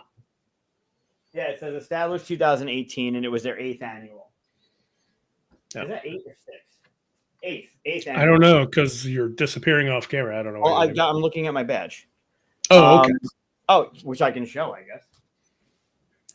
Sam wants to know, why does this little con sound like it has more than Gen Con? Probably because it's easier to tell everybody about the events whenever it's a certain amount. Gen Con has so much going on that I always feel like I'm missing everything. Yeah, Gen Con has a ton of stuff going on. I mean, they have the similar stuff. They have a vendor hall. They have some events. They have the flea market on Saturday. They have these tournament meal things that they do a couple times a day. Just like any convention, like mine doesn't have as much as they have, but mine's also not as big. But it was very well done. I was very impressed with how they had everything. So nice. Yep. There. So that QR code, then you scan the QR code and you scan the game and it checked out the game to you. Yep. And like that, it was very organized. That's what they do at BGG Con. Yeah. Very well done. It was very, very well done. What badge? Oh, I just noticed I have a badge number. 1014. Interesting. Okay. So yeah, that was so from a first time attendee's perspective, everything was smooth. Everything went really well. The gaming areas were clean. The garbage was kept up with. Water was refillable. Like it had one of those automatic refill stations, not the jug on top kind of thing. The game library was alphabetized. Every rack was alphabetized, which is somewhat jealous of because mine is not anywhere near alphabetized. So from an attendee's perspective, it came. Wait, your library is just whatever? Yeah. Okay. That sounds right. I have a list, like you can go, which is also not accurate, but I have a list and the rack, like if it says rack H, you'll know what's on rack H, but it's not alphabetized. Okay. Keeping it alphabetized is a chore. And also like kind of go look at the games and you might find something you didn't even know existed. All right. Whatever. Come and alphabetize it for me. So from what were the other three things? Oh, so from a publisher's perspective, the vendor hall was small. It wasn't focused on the vendors, which is good. But Chad from 25th was there. Kurt from Smirk and Dagger was there. Matt from Envyborn was there. All Play had a couple of their, if you're familiar with how All Play has their setup, they had a big area with a couple of those tables set up. Yep. Bezier was there. They were one of the sponsors. A couple little things, couple like Dungeon Carts was there. The Boss Monster Mario Kart racing thing was there as a demo. So they had some demo stuff. They had a local shop. Broadway was one of the sponsors. Just really good presence. I'm not sure what that does from a selling perspective. Like, how many people are buying, and I got to talking to a couple of them about things, and I think I would do it next year. Well, we'll see. I'm definitely going back 100%. And then from someone who runs a convention, like it just seemed clean. It seemed very, very streamlined, very well organized. You saw the Tantrum House folks out and playing games and teaching games to people and running these events and doing their show, and they were involved. Everyone, coming up to them and saying hi, kind of thing, like the stuff you want to see from someone or a group of people or someone that runs a convention, right? They're known, they're friendly, they're out there cool. At the table, not just like when I run QSCon at the registration table, but out there being with everybody. I was very impressed. Very cool. Yeah. And you played the Arthurian Legends behind you there? Played a few things. Yep. I played Fromage back to back immediately day one. So I haven't played it. Oh, play it. I loved it. I played it with the Andrew Styles, who was there. I got to play with him. And then, so I don't know, I'm sure you got hit with it, but the whole south of the country got frozen. Yep. Right. So Bobby was on his way down to New Orleans, and his connecting flight was in Charlotte, and his flight from Charlotte to New Orleans got canceled or delayed or canceled, delayed then canceled. So I'm sitting at the table playing Fromage with Andrew, and all of a sudden Bobby walks in, and I'm like, I didn't know you were supposed to be here. He's like, I'm not supposed to be here. That's yeah. How many inches? I don't know, like a inch and a half, maybe. Enough to make snowballs and a snow angel. Did you make a snowman and take a picture of it? I didn't make a snowman. I've done that before, but I made a snow angel for the first time. Like laid down and did the thing? Yeah, because normally when we get it, it's mostly just ice on the grass or something. But this time it actually made a snow angel. That's the first time I've ever been able to do that. There you go. Cool. That should have been under the announcements. Yeah, it should have. Yeah, it was. Yeah. So Bobby comes walking in because his flight was canceled and he had a layover in Charlotte. So he wasn't even supposed to be there. And we ended up playing Fromage with him and Matthew from Envyborn. And Andrew played it. We played it right again. So the first two games I played were Fromage. Then I played Dabawala, which was on my list of stuff that I wanted to play. And I played it with David Albison, the co-designer of Gartenbau from 25th. Okay. Yep. Part of Gamma. He was there. So we played Dabawala with Andrew and Bobby and him. And that went really well. I'm very impressed with that one. I'm not Gartenbau. Yeah. I say brow all the time. I might have said that. It's Gartenbau. Gartenbau. So we played Dabawala and that hit. That was it hit for the table. Everyone enjoyed it. Although the rules were in German, but I'm familiar with playing with German rules because of Nunatalk and having to use Google Translate through that entire rule book. So that was fun. I got Dabawala off my list, and then I met up with Richard Lanius was down there. I haven't seen him since the Batman game came out. Like pre-COVID, we were at, I think, Gen Con when it wasn't at IDW's booth because they didn't think it was important. Yeah, I haven't seen him since 2019. We talk, obviously, we have phone calls and emails and whatever, but it was nice to get back in person with him again. Yeah. So I played some stuff with him. They were playing when I first saw him. He was playing Kinfire Delve, the card one, not the big Kinfire one, which seems really sleek. Like I love the art. It looks good. I'm looking forward to that one. So then I started playing stuff with him, prototype wise, that I kind of can't talk about. Then what else did I do? I mean, went to dinner with the kids and did all those things, but it was super. So then day 2 on Thursday, I was playing the Arthurian Knights one. That one. Nice. So how'd it go? Like, I mean, is it Arabian Nights but with different art and stories? Is that it? So I found out they're doing another Arabian Nights. Oh. So this is done by Z-Man and is based on Arabian Nights, and you can definitely tell it's the successor. But Play to Z, who are people and has Zev on board, they're doing another anniversary edition of Arabian Nights. Okay. So I don't know what that's going to look like, but with Tales of Myth and Legend coming out from Van Ryder, and Keith, Bobby, and I, our focus was to make an Arabian Nights style game, but make it cohesive and like narrative structure, making it make sense, which we did, and the game's it's gonna be fire. Cool. I needed to play this one for research purposes. Going into it a little skeptically because I'm like, okay, it's going to be Arabian Nights. It's going to be a waste of 3 hours and blah, blah. So I finished the proto thing. I go over to Richard. He's already playing it. The other 2 guys playing with him just wanted him to run the game because he's so fun in the narrative when he's from Arkham. He's just fun when he reads and tells the story and stuff. So they just wanted him to read, and Richard's like, yeah, play my character. I came in 2 turns into it. And I wasn't taught the game. They didn't stop the game to be like, all right, here's what we're doing kind of thing. I watched a turn and I was in playing it right away. Like I knew what was going on. I knew how things worked. A couple intricacies took a little while to get to, but otherwise it was great.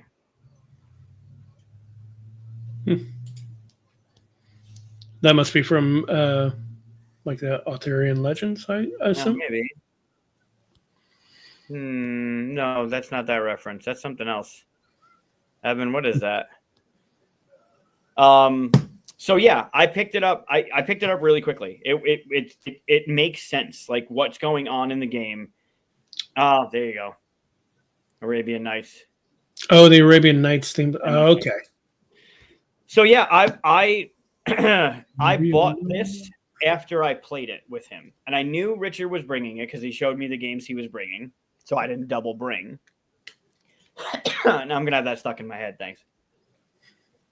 I know it's going on in my head right now. Yep. So I didn't feel like I needed a copy, but after playing it, I really they did a really good job with it. Now, mechanically, is it different? It is different. Okay, because all the images I've seen makes it look like the mechanisms are exactly the same. Well, so they are, right? Like you're going to go someplace, you're going to have an encounter, you're going to choose. Look at this. How cute. There's a matrix. Look at that. That's little cool. Luca. They also put I'll show a little bit. They put this is super cool. They put the logo in as the tag. That's nice. Like printed on the thing. It's better than your name on it. I mean, his name's in the back, but yeah. Yeah. Well, yeah. So it's very similar, and you'll definitely pick up like where they change things really quickly. It's really, I mean, it's super clever. They got the cities, they got the swamps, they got the different locations or different things, and then sometimes that number is going to be included in your encounter. But this is kind of what I wanted to know about.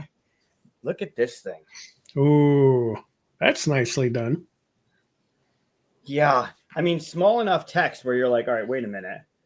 But it's not as heavy as you think. I was really curious how they were going to do all of this thing, and they did it really well. They also have this, which I love, this thing. When you're playing this part of the game, they have this thing, and when you have a card, I don't know if one of these will work. They don't. You'll have a card, and you draw the card and put it here, and that's how it'll tell you what to read. Oh, okay. So it's a little bit better than another book with a matrix and all that. Correct. There is 0 matrix in this game. No okay, matrix. but my main question is the one real issue that I have with Arabian Nights is that your skills don't seem to matter. Do they matter in this one? Yes. How so? So here, I'm going to punch this out real quick. So here, and by skills not mattering, I mean it doesn't matter what skills you have when you make your choice. Doesn't matter, right? Yeah, like in Arabian Nights, will say, "Oh, you see somebody, attacking a poor woman, and you go, oh, I have weapon use, so I will attack them." And they go, "It turns out it was a genie. Do you have magic?" "No, I have weapon use." Well, correct. Yeah. So here's this is the last thing I'll talk about, I guess. Well, that would be a boring show then. Right. Well, no. I mean, the last thing I'll talk about with this. This is your character, which I think they should have done. I get there's female characters in the game now, which you can argue is not true to Arthurian legend because the Knights of the Round Table wrote whatever. Who cares? But they could have done male on one side, female on the other. Oh, yeah. Right? Seemed like if you're going to add them, then add them. Like, why not? But this is your player board. Okay? No. I mean, come on. I guess. This is your player board. Okay? This is who you are. These are the things you're doing on your turn. And this is how the game is going. Like when you get to the different ages, what you're scoring, how you're scoring. Cool. Okay. These are your skills. So these are the 4 skills you can have in the game. You have Martial. Yep. It's backwards on my screen. So martial, spiritual, cocktail. What is that one? Courtly. And wilderness. So those are the 4 that you have. Okay. In each of those, you have 3 skills. There are 3 martial. There are 3 spiritual, and they're called something. This is where the skills. This is the biggest thing that I note, other than not having a matrix. This is the biggest thing I noticed that was different, and it works really well. So I want to make sure I get this right. Here. Oh, I just punched one out. Cool. Well, that one's punched. Oh no, you won't know where it goes. I don't know. So these are all of the skills that you can have in those 4 kind of things. Okay. Mm-hmm. And you have cunning. Cool. You have honor. You have more cunning. You have more honor. You have diplomacy. So in yellow, which is courtly, you have cunning, you have honor, and you have diplomacy. Those are the 3 skills you have. But you start with all 3 of them, right? Oh. And they start right here. Okay. When you gain a skill, when you have a success in the game and you gain a specific skill, it will tell you gain a courtly skill. So then when you gain a courtly skill, you take a courtly skill and you move it to this +1 track. Oh, okay. And now when you have an encounter and you get to pick, do you want to use honor or something else? And you pick honor. If you succeed and it says gain a courtly skill, you get a +1 to your roll. If it's here, +2, +3 to your roll, if you're using that skill. So if I use honor and my honor is at +2, then cool, I'm going to get a +2 to my roll. So if I roll a 6 and it's here, I get an 8. And then you're reading your thing based on the 8. But if you gain a courtly skill, you can either gain a new skill and add it to the +1 rack. So I can add cunning if I already have honor, or move my honor over. Nice. And then move it over and then move it over. But then you're limited. So if eventually I have all my skills here, I can't add a new one. I'd have to move one over, which would clear up a spot for something new. And then eventually you can't have everything maxed out because you only have 2 things at a +5 or 3 things at a +4. So you're moving things over as you go. And I think the way that it worked in the narrative and how you use things, it made so much more sense. And I only played, there's 12 rounds in the game.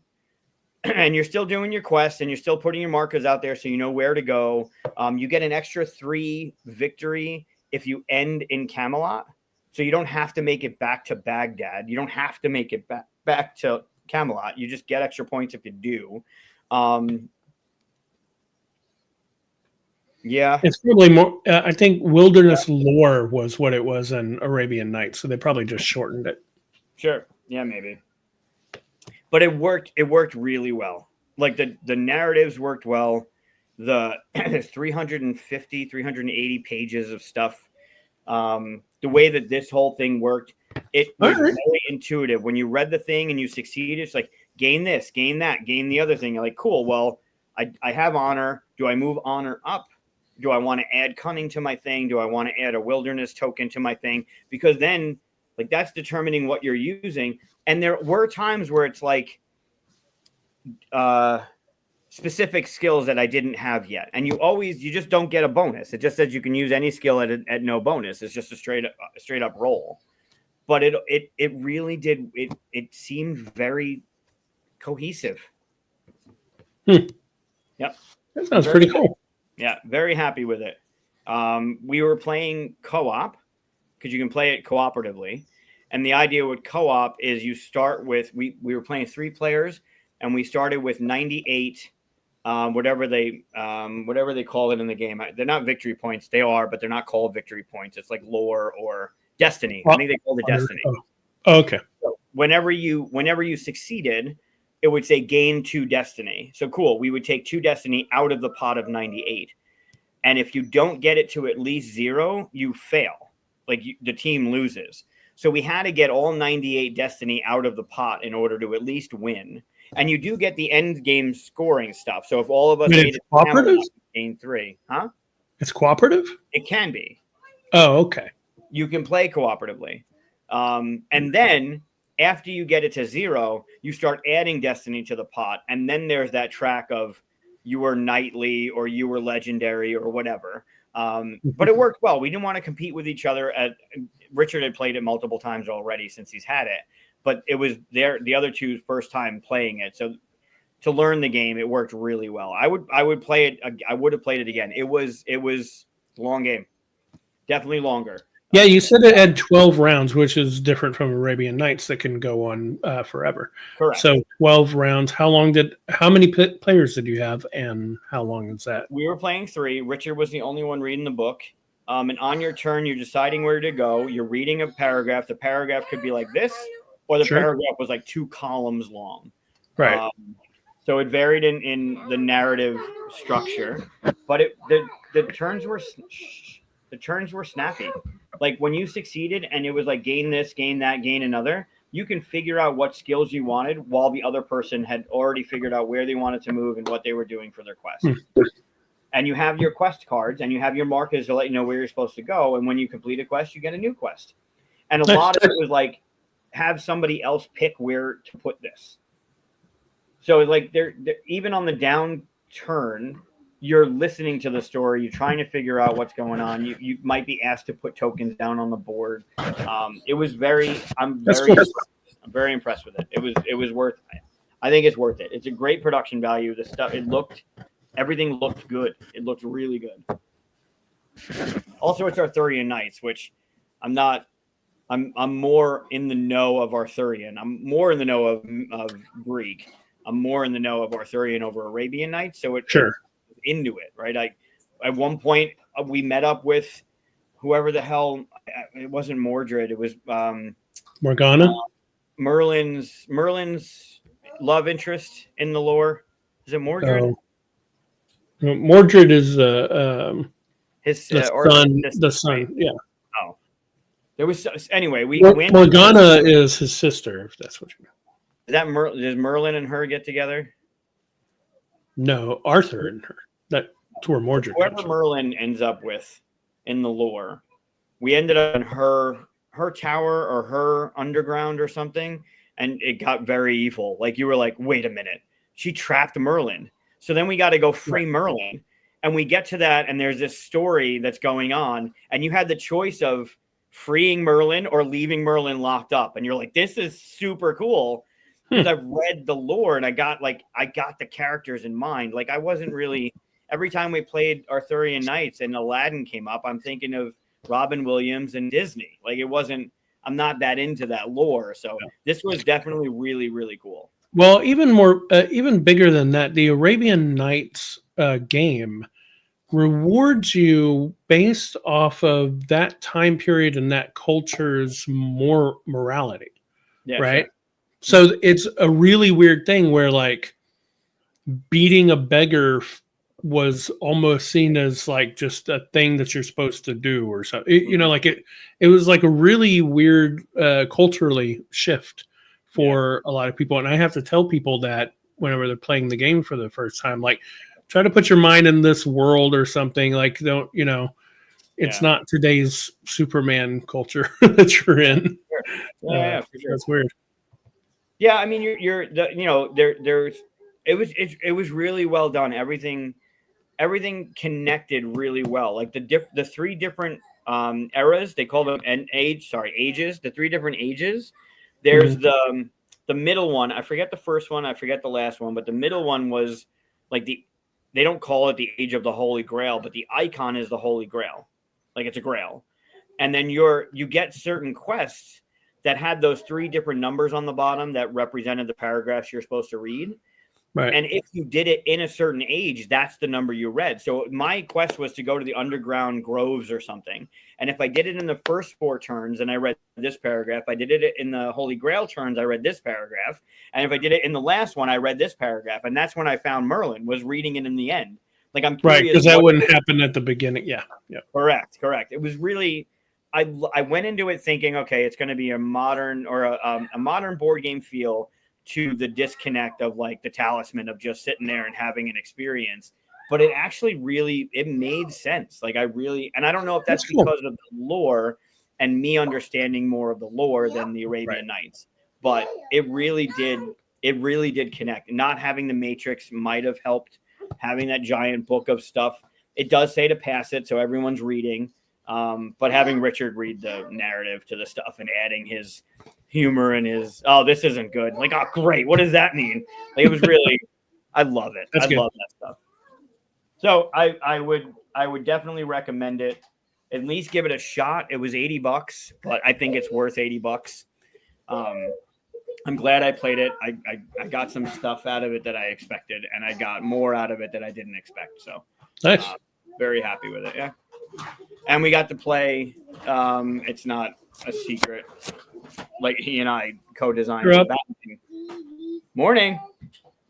He and I co-designed the Batman game in the animated world, and he and I are working on an updated version. Nice. So he had a working guys. No, we're not playing supermarket here. Nope. Building robots? He's got a scanner for a supermarket that you actually use as a scanner and scan food. We're not doing next customer, but you're gonna have to wait until we're done, okay? So could you go? Sounds like a party game.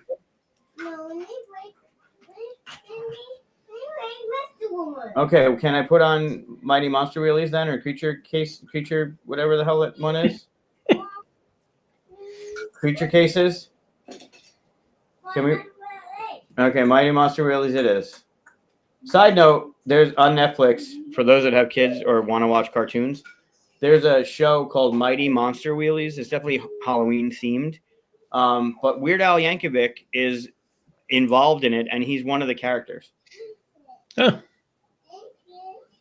If you like Weird Al or Halloween themed cartoons. So yeah, I was very impressed with this and my experience. It did help that it was with Richard. It did help that, you know, I knew the lore, but I was very happy with that. Oh, so yeah, we were playing. He made a working prototype of the next iteration of the Batman game, and it worked. He's like, all right, so this could totally just fall on its face, and it didn't. Nice. I love it when that happens. Yep. Some stuff. I got a text message from him on the way.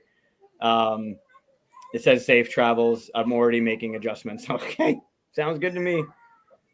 Nice. Yeah, in the meantime, I'm working on some changes. Cool. So yeah, all in all, I mean, I could go on. You know how I talk about stuff. All in all, it was a great experience. Oh, here you go. Will sent me this. Come here. That was all the kind of the spread of the tuna meal for the charcuterie event. Side of chips, lettuce, tomato, cheeses, onions, whatever. Yes. Making me hungry. It was really good. Jonah was the one that ran it. If you're familiar with the Tantrum House folks, there's me and Matthew. Nice. Oh, I got such a cool picture of Luca and Matthew talking. Oh, that's fun. Yeah, it looks like he's like learning the game. He was setting up the dice in order from 1 to 6. There were 6 dice, and he put them in numerical order. But yeah, this is the game. This is the game we'll be talking about when Matthew is on the show. That's the next one he's coming out with. Nice. Yeah, it's really cool the way it connects and the way you attack and the way things are happening. They also had this. I do it with my QSCon posters, which I've shown on the show. But they had this giant wall display, and everyone got to sign it. You know, leave a message, do whatever. And I got Luca and Mika to sign right there. Oh, that's cool. Yeah. Yeah, Matt's going to be on the show in what, 3 episodes? The 10th, March 10th. Yeah. Oh, okay, more than March 3. 10th. Mm-hmm. Okay. So yeah, it was super fun. There's Luca and Tony and Mr. Andrew Styles. Nice. Yeah. What else do I have?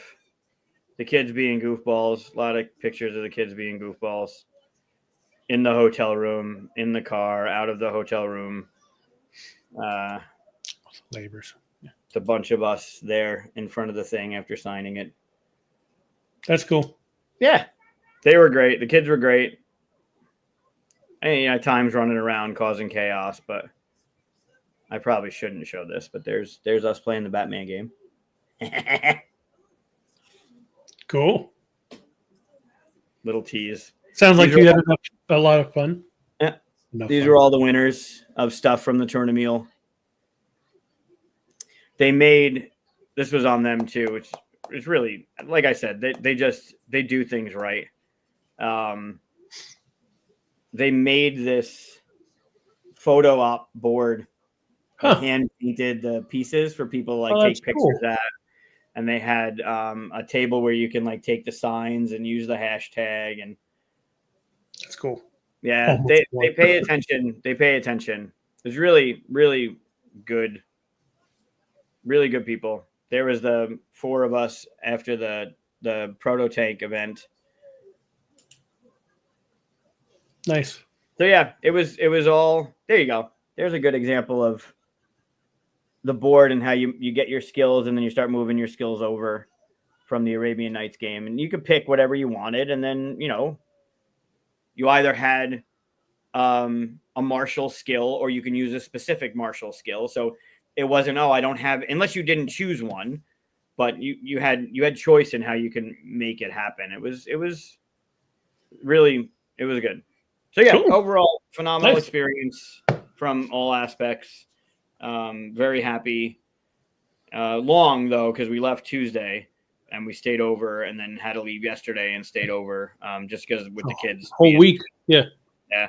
But I mean, great first experience all around. So I recommend it. They already announced the dates next year. I want to say it's the 23rd, 22nd, 24th, somewhere the same weekend next year. I think badges were on sale at the registration table. So January is such a weird time for a con though. Yeah. It's like January is the month I want everything to just settle down and be cool. Like 'cause all the holidays and stuff like that, Yeah. But it was nice. It was nice to get away, right? Like they got to go see their cousins because they have cousins in Charlotte. So they got to visit with family. It was nice to go away. Hey, Alan, it was nice to get away, especially we had PAX in December, then you got Christmas and you got New Year's. And then this was not really a kickoff to con season, but it kind of felt like it. Like next month is Gamma, and then it's Leprechaun, and then April's the Gathering, and then all of a sudden June is Origins, and end of July is Gen Con, and that's when it starts to get really rambunctious. And this was a nice change of pace. It was chill. It was even from a publishing perspective, you can talk to people, and people were just relaxing, and they were there with their family, and it was really nice. It was nice. All around good time. Yeah. Cool. Well, you talk about your game, so I'm going to talk a little bit about Iridia. I'm holding a rule book, not because the box is too heavy and big. Yeah, it's 25 pounds. Yeah, I'm also holding the rule book because, it is just, it's a lot, and I didn't read any of it.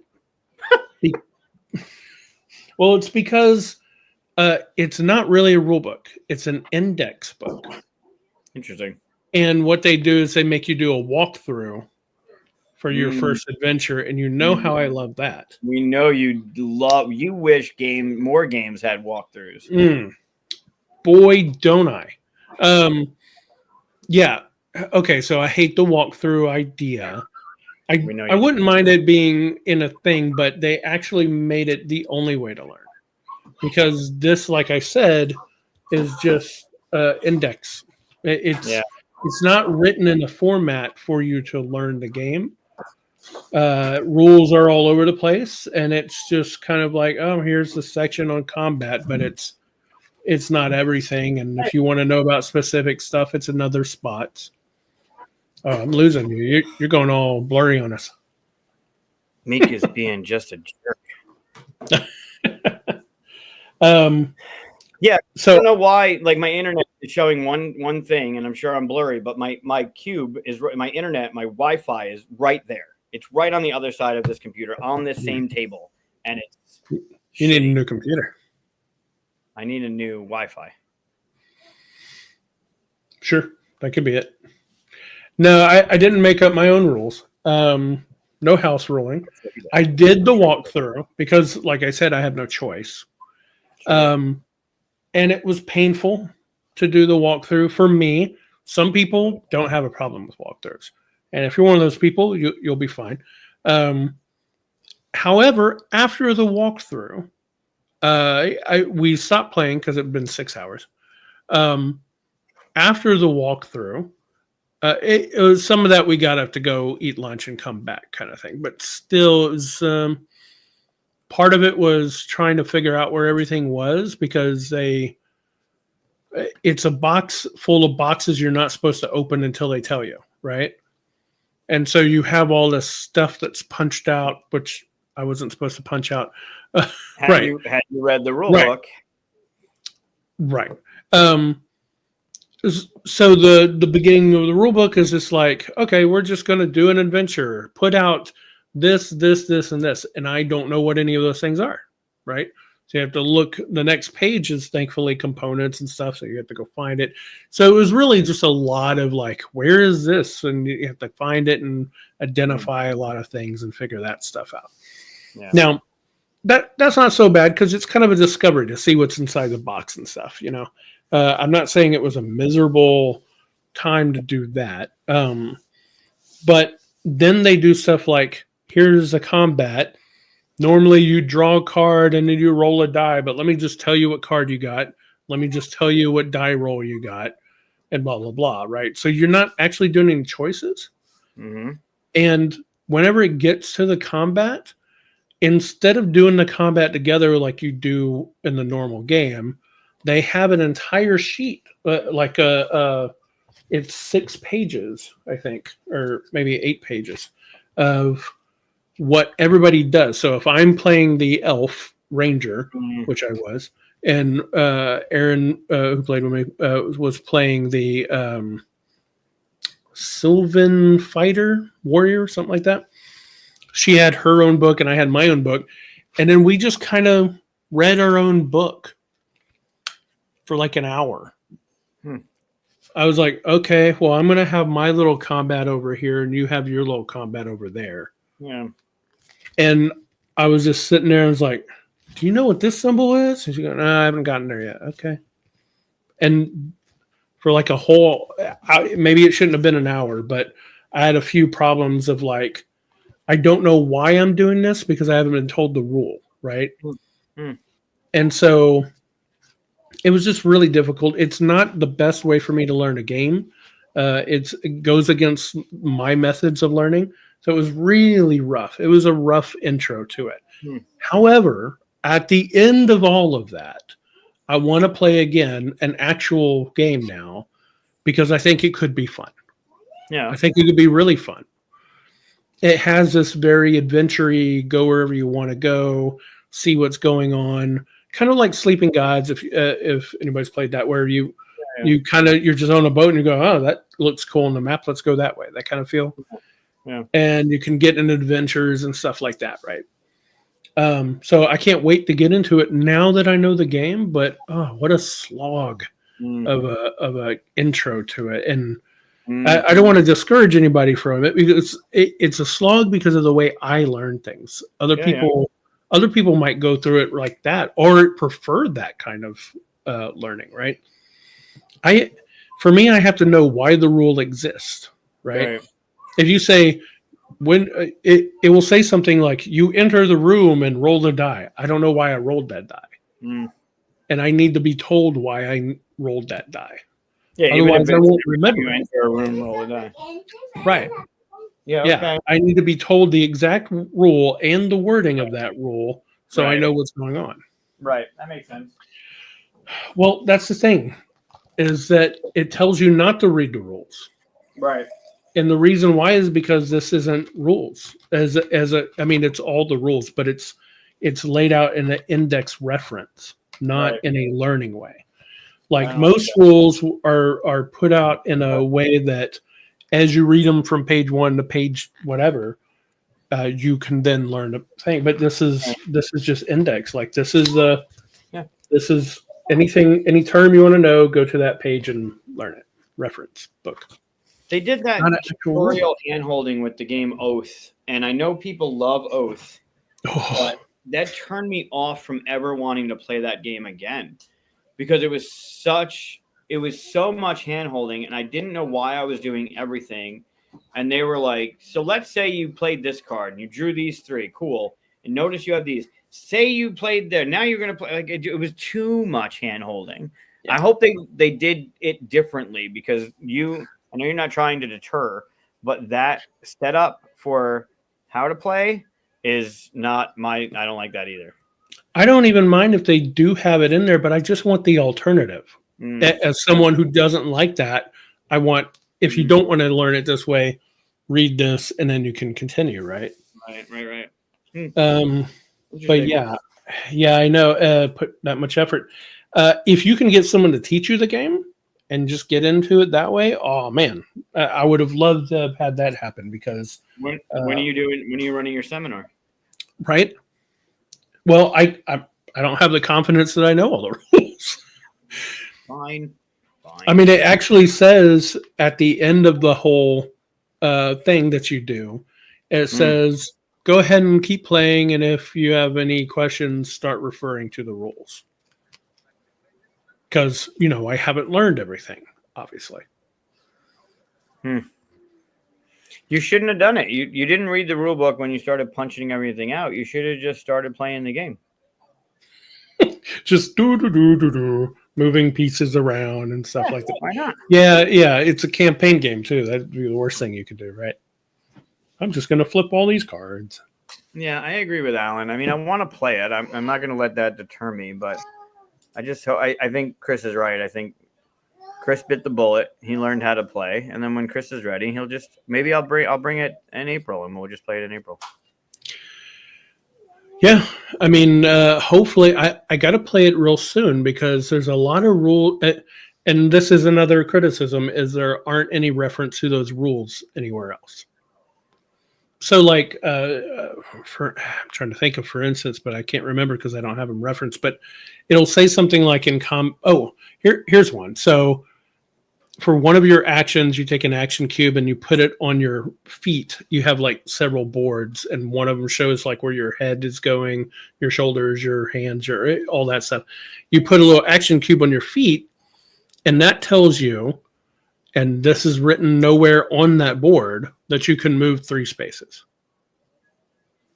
And if you spend a stamina point, you can move 2 more spaces, and you go up one on, I can't remember what it's called, some orange square icon.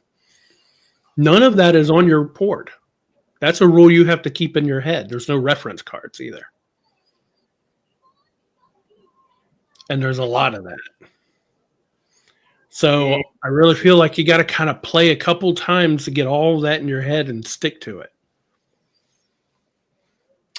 Okay. So, all right. Well, yeah. maybe play a little bit. Maybe we'll play with Evan. Evan wants to play. Move 3. Sure, they have an icon. That's the weird part. They have a 3 and little feet icon for movement, but it's only in the reference book that you're looking at. Is your standard movement 3? Is it asymmetric?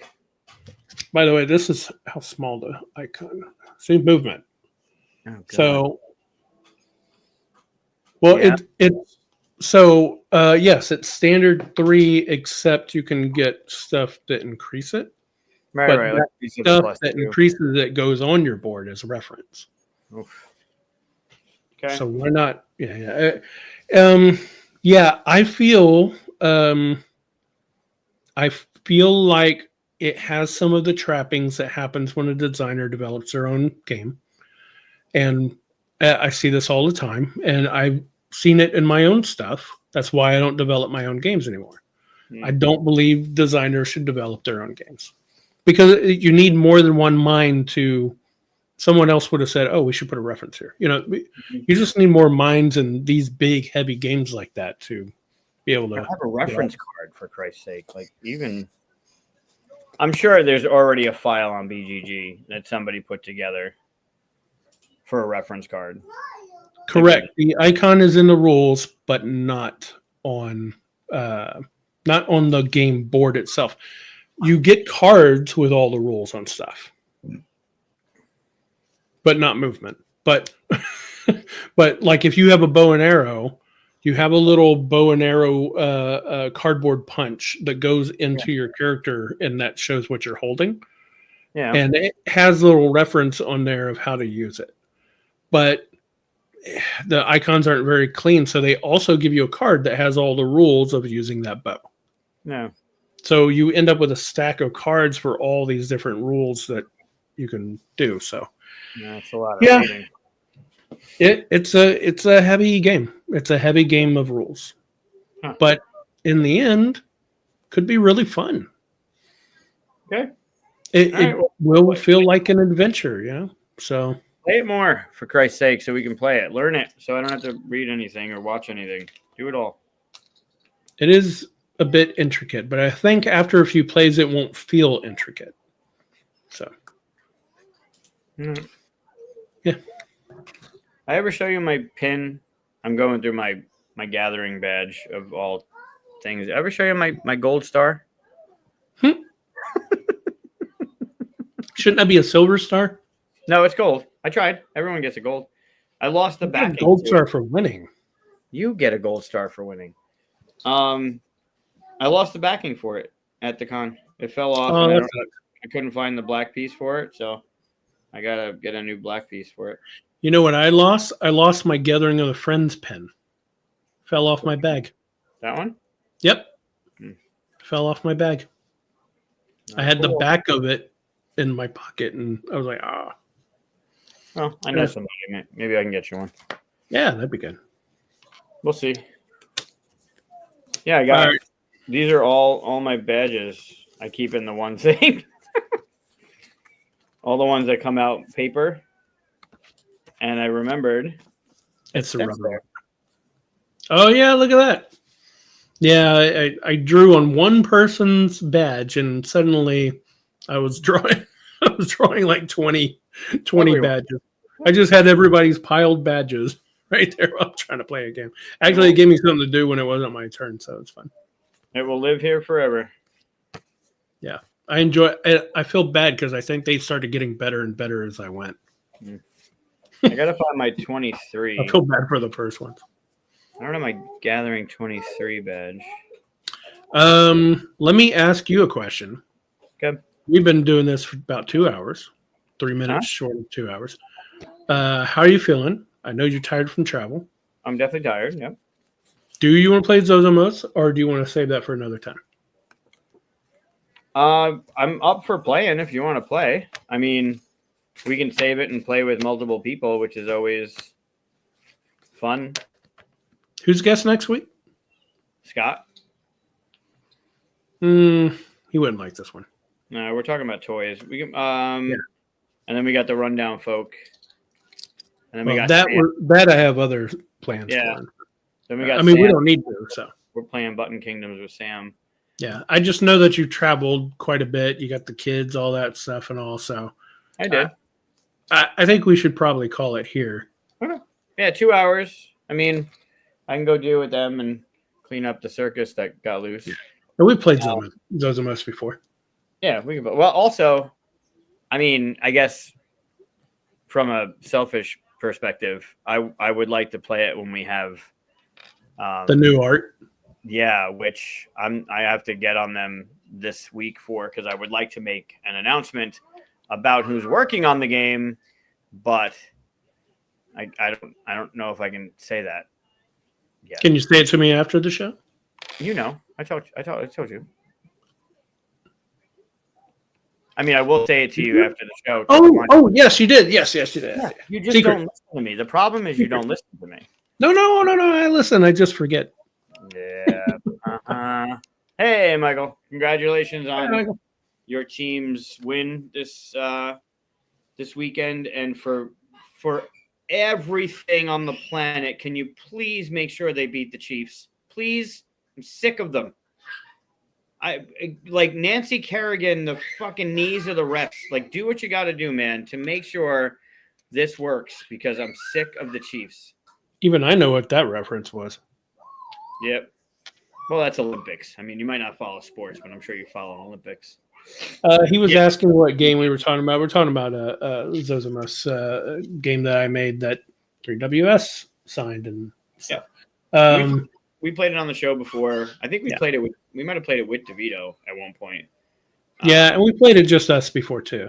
Yeah, it's a good one. Little bluffing game. I'm so tired of the Chiefs. I'm tired of the refs. Just change their colors to red and white. Then fuck it. Like, is this baseball? It's football. Football? Okay. The Chiefs are the worst. I don't know Danny DeVito. I know Michael DeVito, who is in no relation to Danny DeVito. I met John Lovitz once. That's kind of Danny DeVito-ish. That's like the cheap Danny DeVito, right? Yeah. This is the bargain basement Danny DeVito. And bargain basement's rough because Danny DeVito is so short.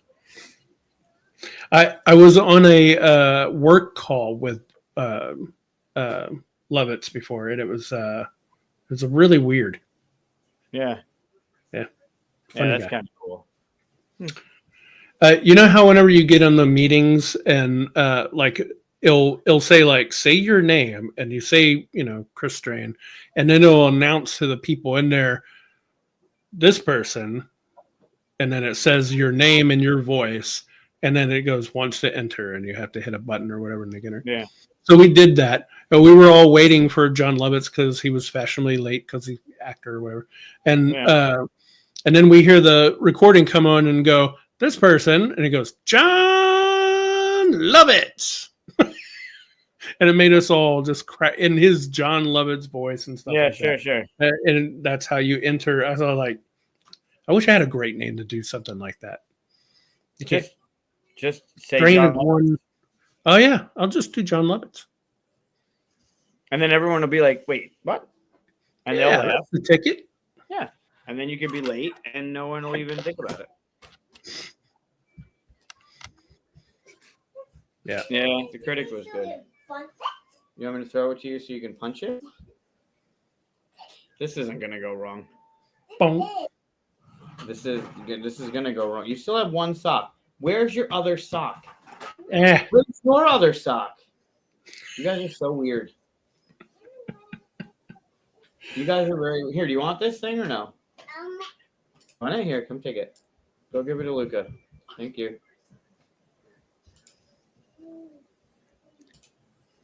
Matter of fact, I invented it. Yeah, it's in left socks. Yeah, I think they're both left socks. Yeah, they are both left socks that they're not wearing. Yeah. Anyway. Yeah, we're okay. We have it set up. We can play. I mean, I don't know. I just closed it. Oh, well, it's not set up anymore, so we're not playing. That's fine. You're tired. Go have fun with your kids. Go find your other kid socks. I want them to go to bed. Yeah, okay. We'll do that. Yeah. They had a rough weekend going to bed early for sure. They didn't at all ever go to bed early. I don't think they went any night. I don't think they went to bed prior to midnight. I think they were up late every night. Yeah. But it's fun. They're still good. Hey, do you want to come say bye, Luca? Come say bye. Chris wants you to say bye. Come say bye. Leave the towel. Leave the towel. Oh, Luca's is the right sock that's missing. Mika's is the left sock that's missing. Well, at least you got one pair. At least there's one. That actually is a pair of socks. Yeah. Come here. Okay, can I pick you up? What do you think? Bye, Chris. Bye. Can you do that? Can you do that with your hand? I'm sure you can do it now. Can you do what he's doing? Do that? Oh, he just gave you a high five. If you didn't realize. High five. You high five? There you go. Can you separate your two fingers? Can you do that? Put these two fingers together and those two fingers together and separate them here. Put these together. Put these together. Put these together and put those together. Like this. Like this. Put them together. Night, everybody. Oh, Jesus. Awesome. There's my ceiling. Say You good want some night, back? everybody, Luca. Good night, everyone. Awesome.